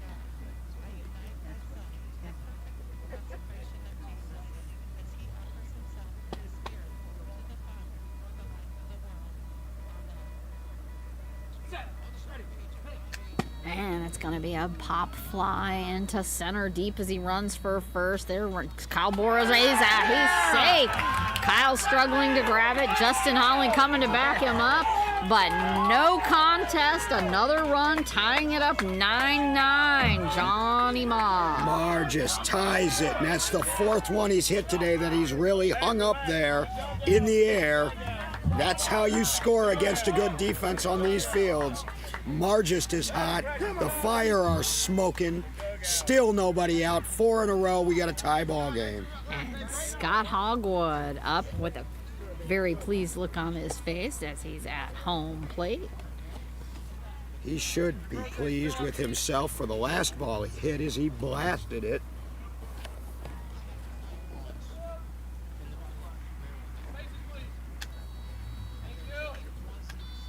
Thank you. Here we go. Scott pointing his bat at Pat and then bringing it up over the shoulder Set. Ready. Pitch.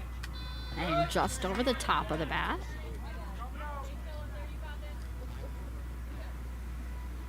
Resetting his feet. Just a light shuffle. I'll be stepping back off the plate just a minute to wipe the sweat off his face. For the first time, a little bit of concern and some quiet there on the Archer sideline. Set. Ready. Pitch. And just over the top of the bat. Take your time. This is the first time this game's been tied since it was 0-0.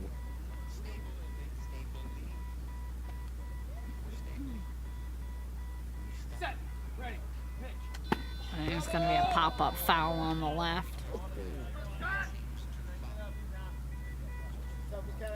Archers will have the top of their order due up in the 6th whenever we get there.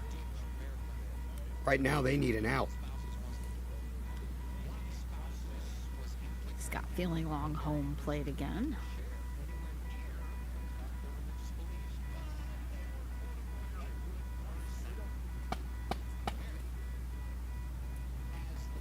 Set. Ready. Pitch. And it's going to be another foul to the left.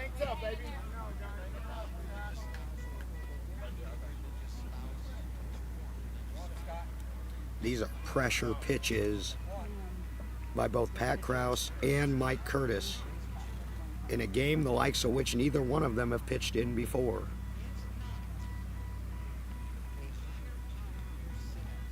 Scott picking up his back from the front of home plate. Every play, every swing now so important.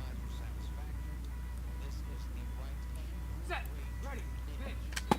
And a hard fly over into left as he runs for first. Mark way. scrambling for it. And he's going to be safe.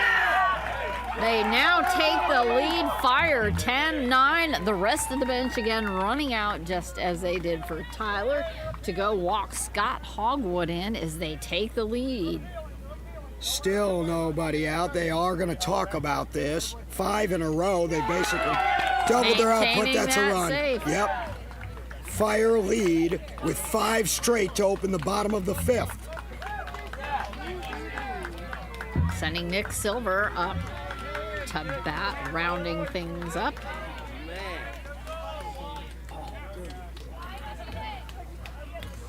Now the pressure shifts back to Mike Curtis and the Archers. He knows he's going to have to put up some runs now in the 6th. How many? We don't know yet. And if you're the Fire, it's like, don't stop now, boys. You just want to keep the line moving.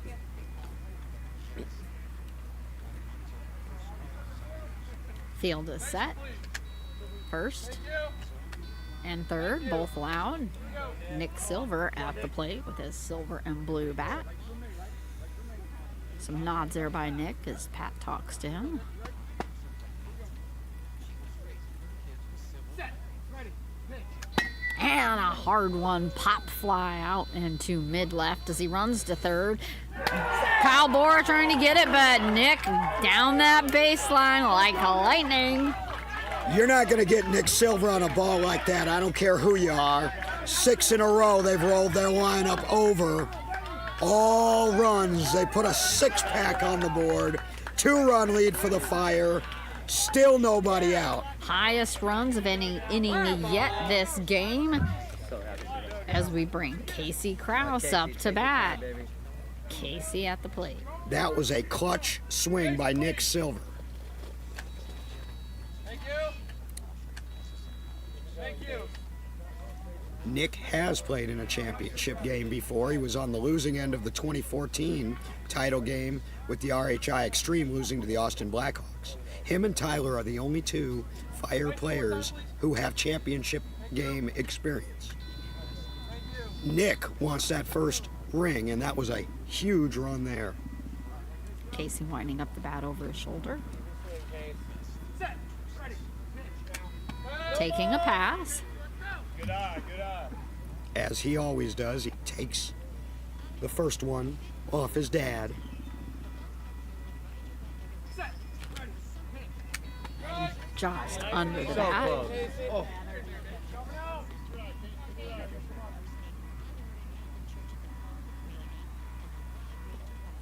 Set. Ready. Pitch. And just over the top of the bat. Easy. One at a time, Case.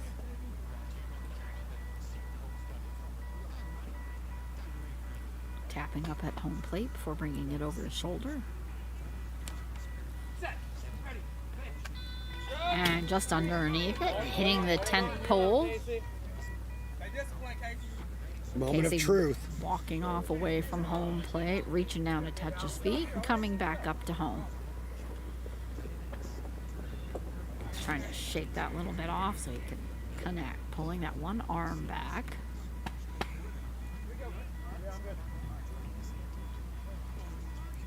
Set. Ready. Pitch. And getting a short pop up and to center as he runs for third. Ricky had gone past it, turned around to go back, and that's going to be a run for Casey Krause. The Philly Fire are on fire. That's a touchdown and an extra point in another sport. They've scored 7 straight. Light it up, Philly Fire fans, and go nuts for a while. This has been a huge inning. It's not over yet, but with each run, the Philly Fire have to feel better and better about their chances. They came into this inning with 5. They now have 12. And now we're back to the top of the lineup. Still nobody out. Justin Rhymes, as there is another defensive timeout out in the field.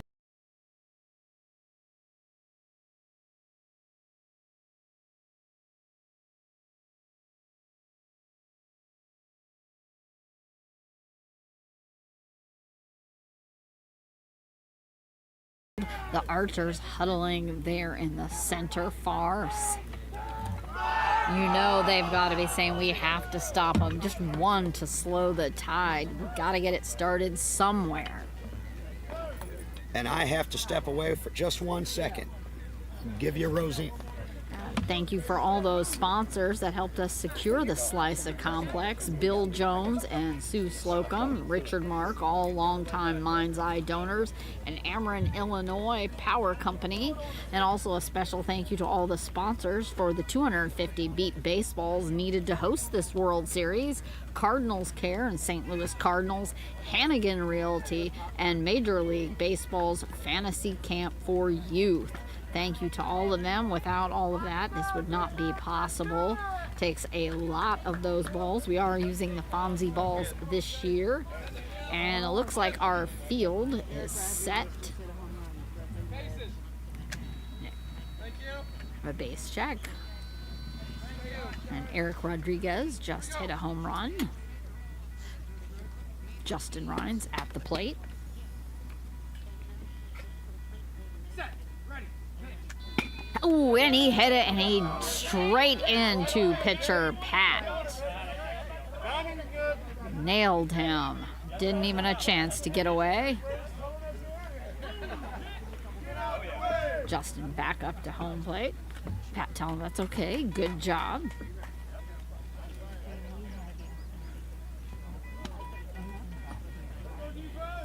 Couple practice tosses there. Pat, make sure everything's good. And Justin stepping back up to home.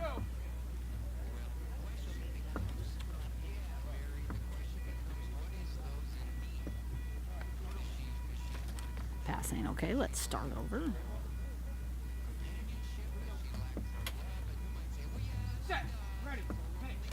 And a high pop-up out into mid-center as he runs to first. They're trying to catch on it. They're scrambling for it, and he's going to be safe. That's another run up for the Fire as they inch their way even further. 13-9.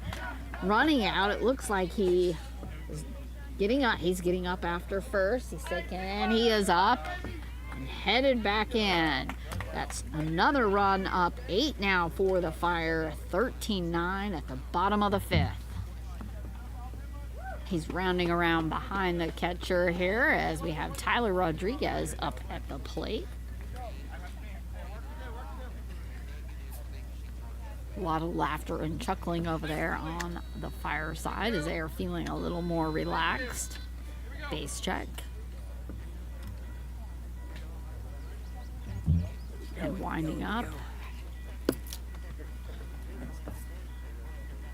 Set. Ready. And just over the pit.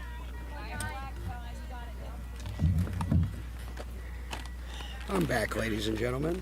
David Benny alongside Rosina Foster.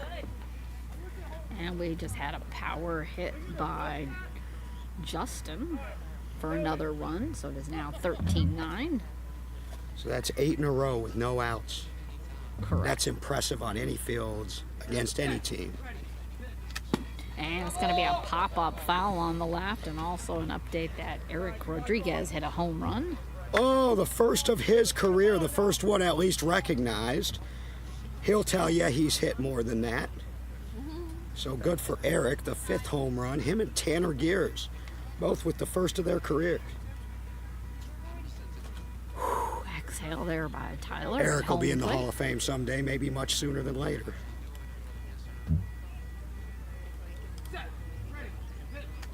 And it's going to be a short foul to the left as he also tries to catch that one. He's definitely feeling quite relaxed and entertaining there, catching his own fouls. I expected a nip and tuck game, Rosina. What I did not expect was either team to have 8 straight runs against the other on these fields.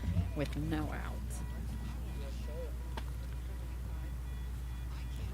This is an inning Pat Krause will remember for a long time. And it's going to be a line drive left just inside the line as he runs for first. Justin Holland running for it. He's tackling first. That's going to be safe. Now take that straight set of runs to 9 instead of 8. No stopping the heat now as Johnny Moss steps up to the plate. John Margis. These aren't balls that are easy plays either. This is not really on the Archers defense. This is on Pat Krause, Jeff Rhines, the coach, and this potent Fire offense. which has just exploded here in the bottom of the 5th. They had 5 runs coming into this inning in the first 4 innings. They got the ball away from Mark, and they are on fire, keeping it just inside those lines. Key positions to place the ball. Yeah, Mark Morris has basically had to buy a ticket to this inning. He's just been a spectator. And we're ready for the pitch. Set. Ready. Pitch. And pop up, fly out into center past David Smith as he runs to third. It's out. They're not even running. See if they're going to call dead ball or if it's just that far out. They gave up. You never want to Oh, give they up picked on the that's it. ball. That's 10 runs now for the Fire. the reason you don't want to give up on a ball, and if you can hear it, even one like that, is because if he misses the pace, falls down, any number of things can happen. Let's go, baby. I wonder what the record is for how many runs in a row. That's a 10 spot. I once saw the Taiwan home run in I think it was an elimination game, get 16 straight to start the game against the Heat. That was the game in Rochester, New York that pushed back. Oh, I scored that game. Yes, so you remember it. Yeah. There were 3 12-run rules, as I recall, among the 2 teams in the game. The game ended in the 50s. Scott Hogwood up at the plate.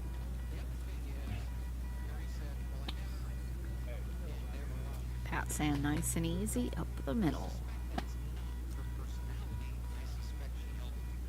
Set. Ready. Pitch. And a pop up short left. It's going to be fair. He's running to third. Mark coming up to snag that. And that is going to be the out. That's exactly what the Archers needed, and it was Mark Morris.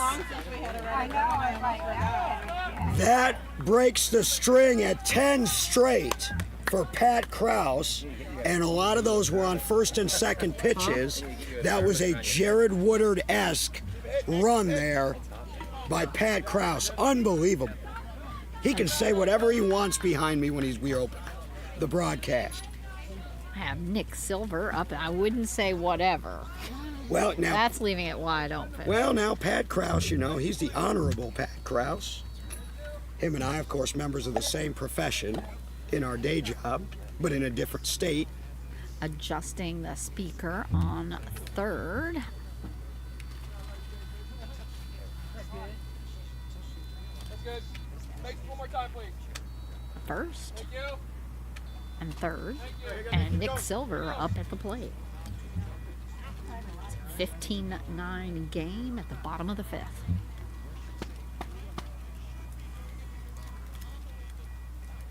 Set. Ready. Pitch. Good. Just over the bat.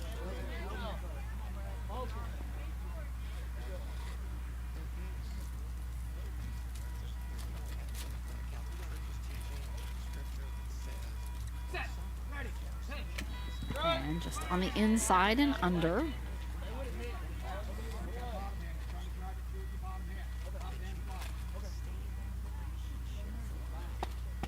Telling him to drive it through with his bottom hand. And ready for pitch. Set. Ready. Pitch. And it's going to be a line drive out into left. Mark Morris trying to stop Scott past him. Kyle Bora going for it, but he is at the base and safe. They might have had a pause there with one, but Nick Silver bringing it back to go. 7-run lead now for the Fire. They still need all of these, though, because the Archers have the top of their lineup up, and we know they can get on a run like this as well. But boy, the Fire have just taken this game and grabbed it away.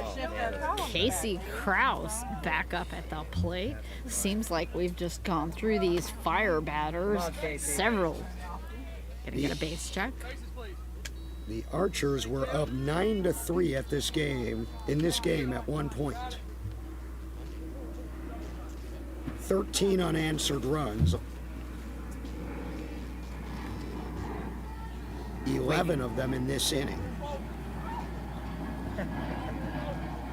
Wait for this airplane that's very low as Casey turns around and tells his bench, shh. Remember, this comes after a goose egg by the Archers in the top half. It seems like forever ago. It almost was forever ago. Faces, please. And the difference in this game, really, besides this run and this inning, has been strikeouts. The Archers have had more than the Fire. Too many. Set. Ready. And taking that pass.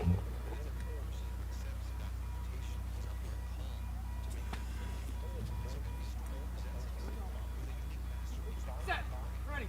Hit. And just underneath the bat. Casey has scored twice in this inning, I do believe. Let's see if he can get one more. Ready. Just underneath the bat. The center. One player scoring 3 runs in an inning is rare.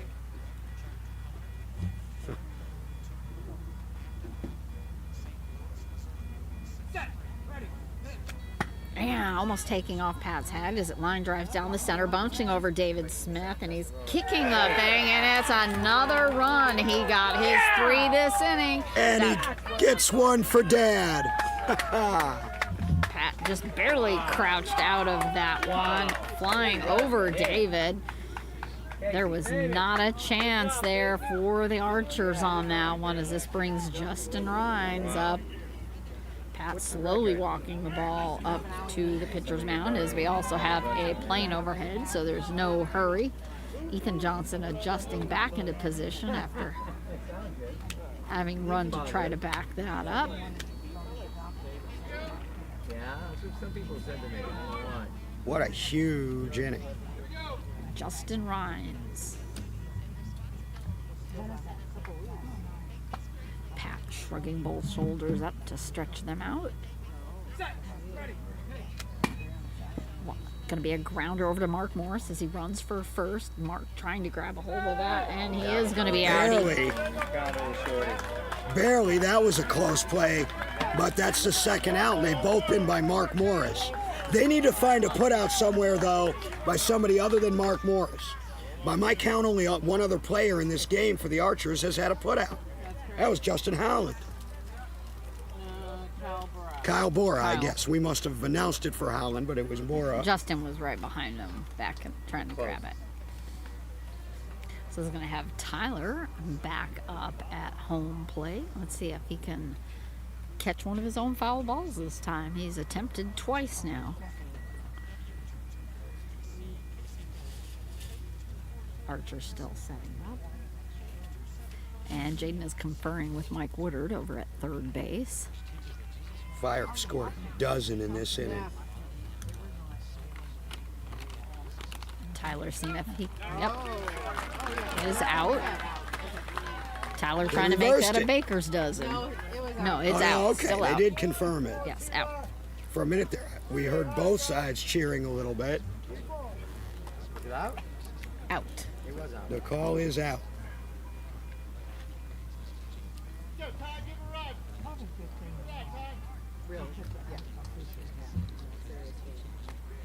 Let's see if we get another score update. Bases, please. Getting first and second. Top 4, Edge 10, Thunder 5. Edge are the home team. Thank you, Melshon Ellis.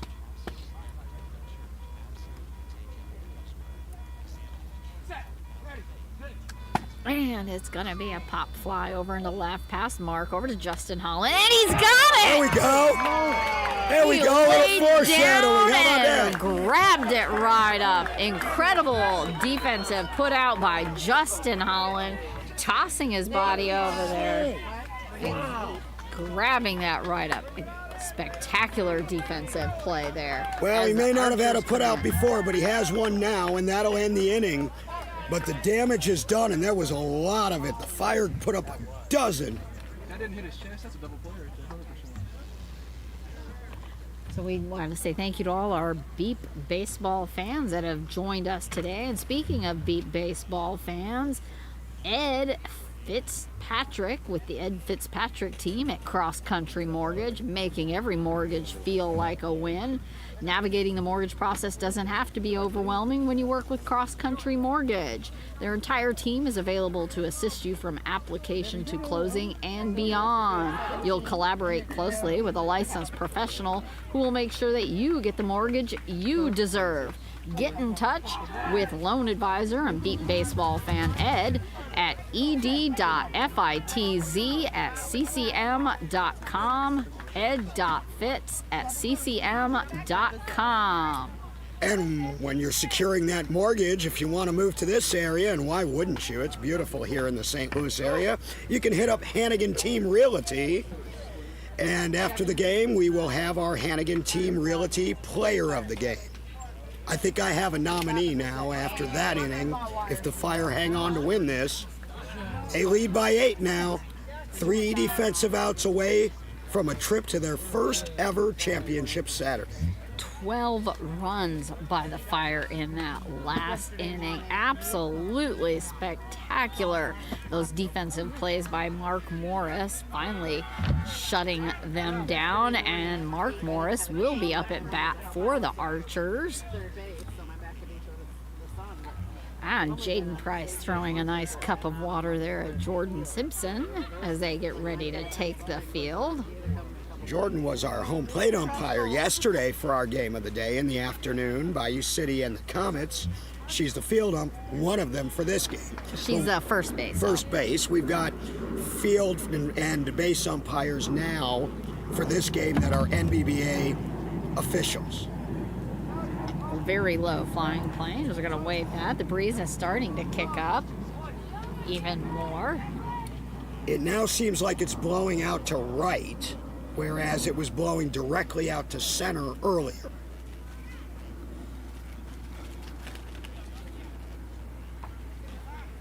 And outfield is now saying that they are good.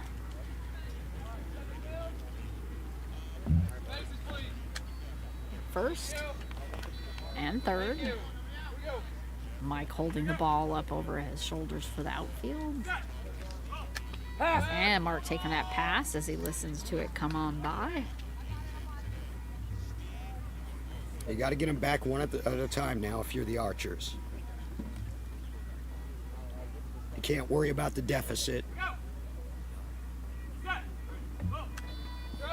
Going just over the bat. Curtis has really cooled off in the last couple innings. Remember, it was the Archers who had 6 after 2. They only have 3 in the last 3. Calling a time now.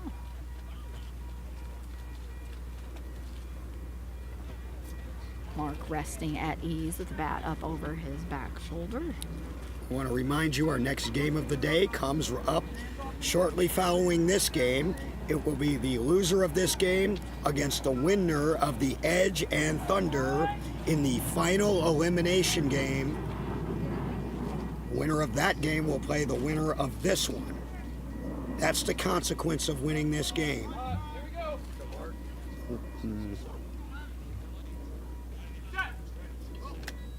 It's going to be a line drive over into left, and Tyler just passed him as he runs to first, and he's going to be safe.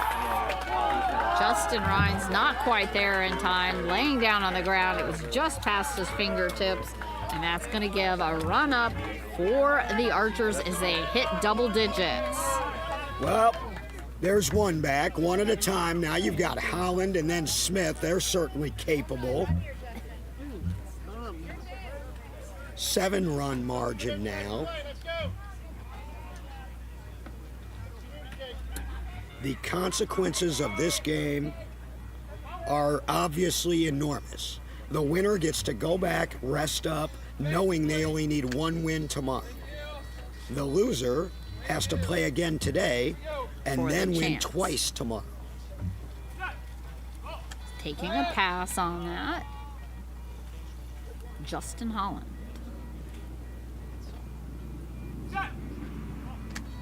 Little tight on the inside.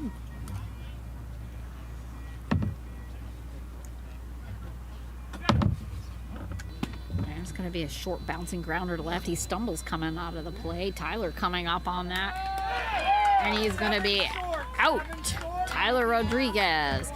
Justin just having a couple steps, getting his footing underneath him there as he headed to third, although I don't know if he still would have beat him even then. Tyler was all over that. TY, a proven champion, when he smells blood in the water, he goes after it. He made that play look easy. 1 out, 2 to go for the Fire for a trip to the championship game. David Smith up at home plate. Faces, please. Thank you. Thank you. Here we go. Casey out. Set. Taking a pass as it comes in and leading his rear shoulder in as it comes across. Time by Casey Krause and Tyler out in the field. They called that from far away, but you're not going to take any chances in this spot. If you're not absolutely certain that you're going to be able to hear the play, you call the time and they will grant it. Tyler waving to the plane as it goes over, and Casey posing for the plane.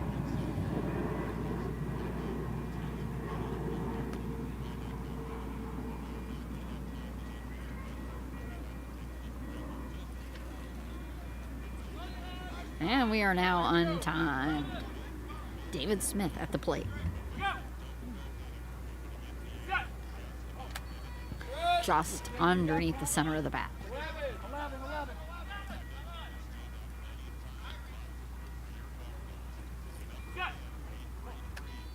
Just underneath the bat again. Edge still leading the Thunder in that elimination game. Don't count the world champions out yet. Eric Rodriguez went yard in that game for the Edge. Exhale from David Smith. And it's going to be a grounder short left. Tyler Look over there. He's out. coming back as David runs to third, and he's got him out. Tyler Rodriguez. He can cover a lot of ground, and he had to angle in and toward the line. David Smith just doesn't have the speed He that, almost- say, that Mark Morris or even Justin Holland has. He almost overshot. He threw his body across, went a little too far, scrambled up to go a few steps back infield, and had him out. And not only is Tyler young, athletic, and limber, but he was a wrestler in high school, in addition to being a beat ball player. And so he knows how to position his body, he knows how to fall correctly, and he knows how to keep his balance. That's a great play there. New plane going overhead. Had Casey Krause doing the YMCA for the plane as it goes by overhead. And this is going to have Rich Kressel up at the plate. Krussel's been hot and cold. Scored a couple times, struck out his last couple.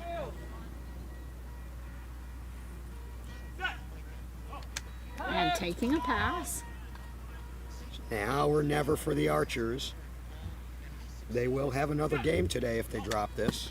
Going to be a short pop-up and foul on the right. That's Casey's already up to the 40-foot line. He didn't want any part of Casey Krause on that one.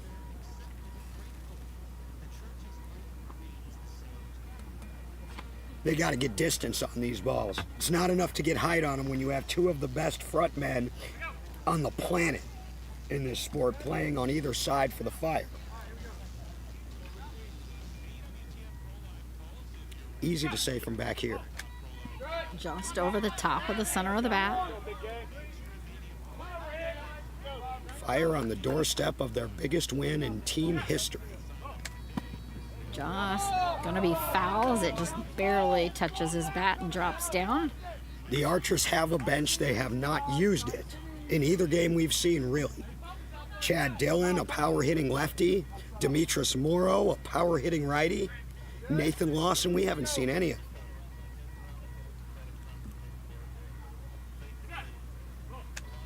It's going to be a short little pop-up foul, barely making it to Mike. Boy, the Fire defense is chomping at the bit. And they're getting teased here by these little short foul balls. One strike away now from playing for a championship. Who'd have thunk it? And tipping off, and I could tell you, I bet the Fire thunk it. Well, we knew that they had a puncher's chance coming in, but they came in as the 4 seed, and it's been a stranglehold by Indy. And that's it. And that's going to be a strikeout, and that is the game. 17-10 Philly Fire. As you can see, Scott Hogwood hugging John Margis out on the field. Everyone running out, congratulating each other. They are so excited. They got like 3 separate huddles out there on the field. Mike Ricardo throwing water on Margis and Scott Hogwood. Hugs all around for the Fire as they take this game. On the strength of a 12-run 5th inning that they will never forget. The BSO Philly Fire stands for Blind Sports Organization of Pennsylvania. The Philly Fire become the first team from the state of Pennsylvania ever to play for a championship. They will play for it tomorrow morning. They can relax, sit back now, and wait to see who their opponent will be. My Hannigan Team Realty Player of the Game nominee, just like we did yesterday with the Heat, gotta be Patrick Krause.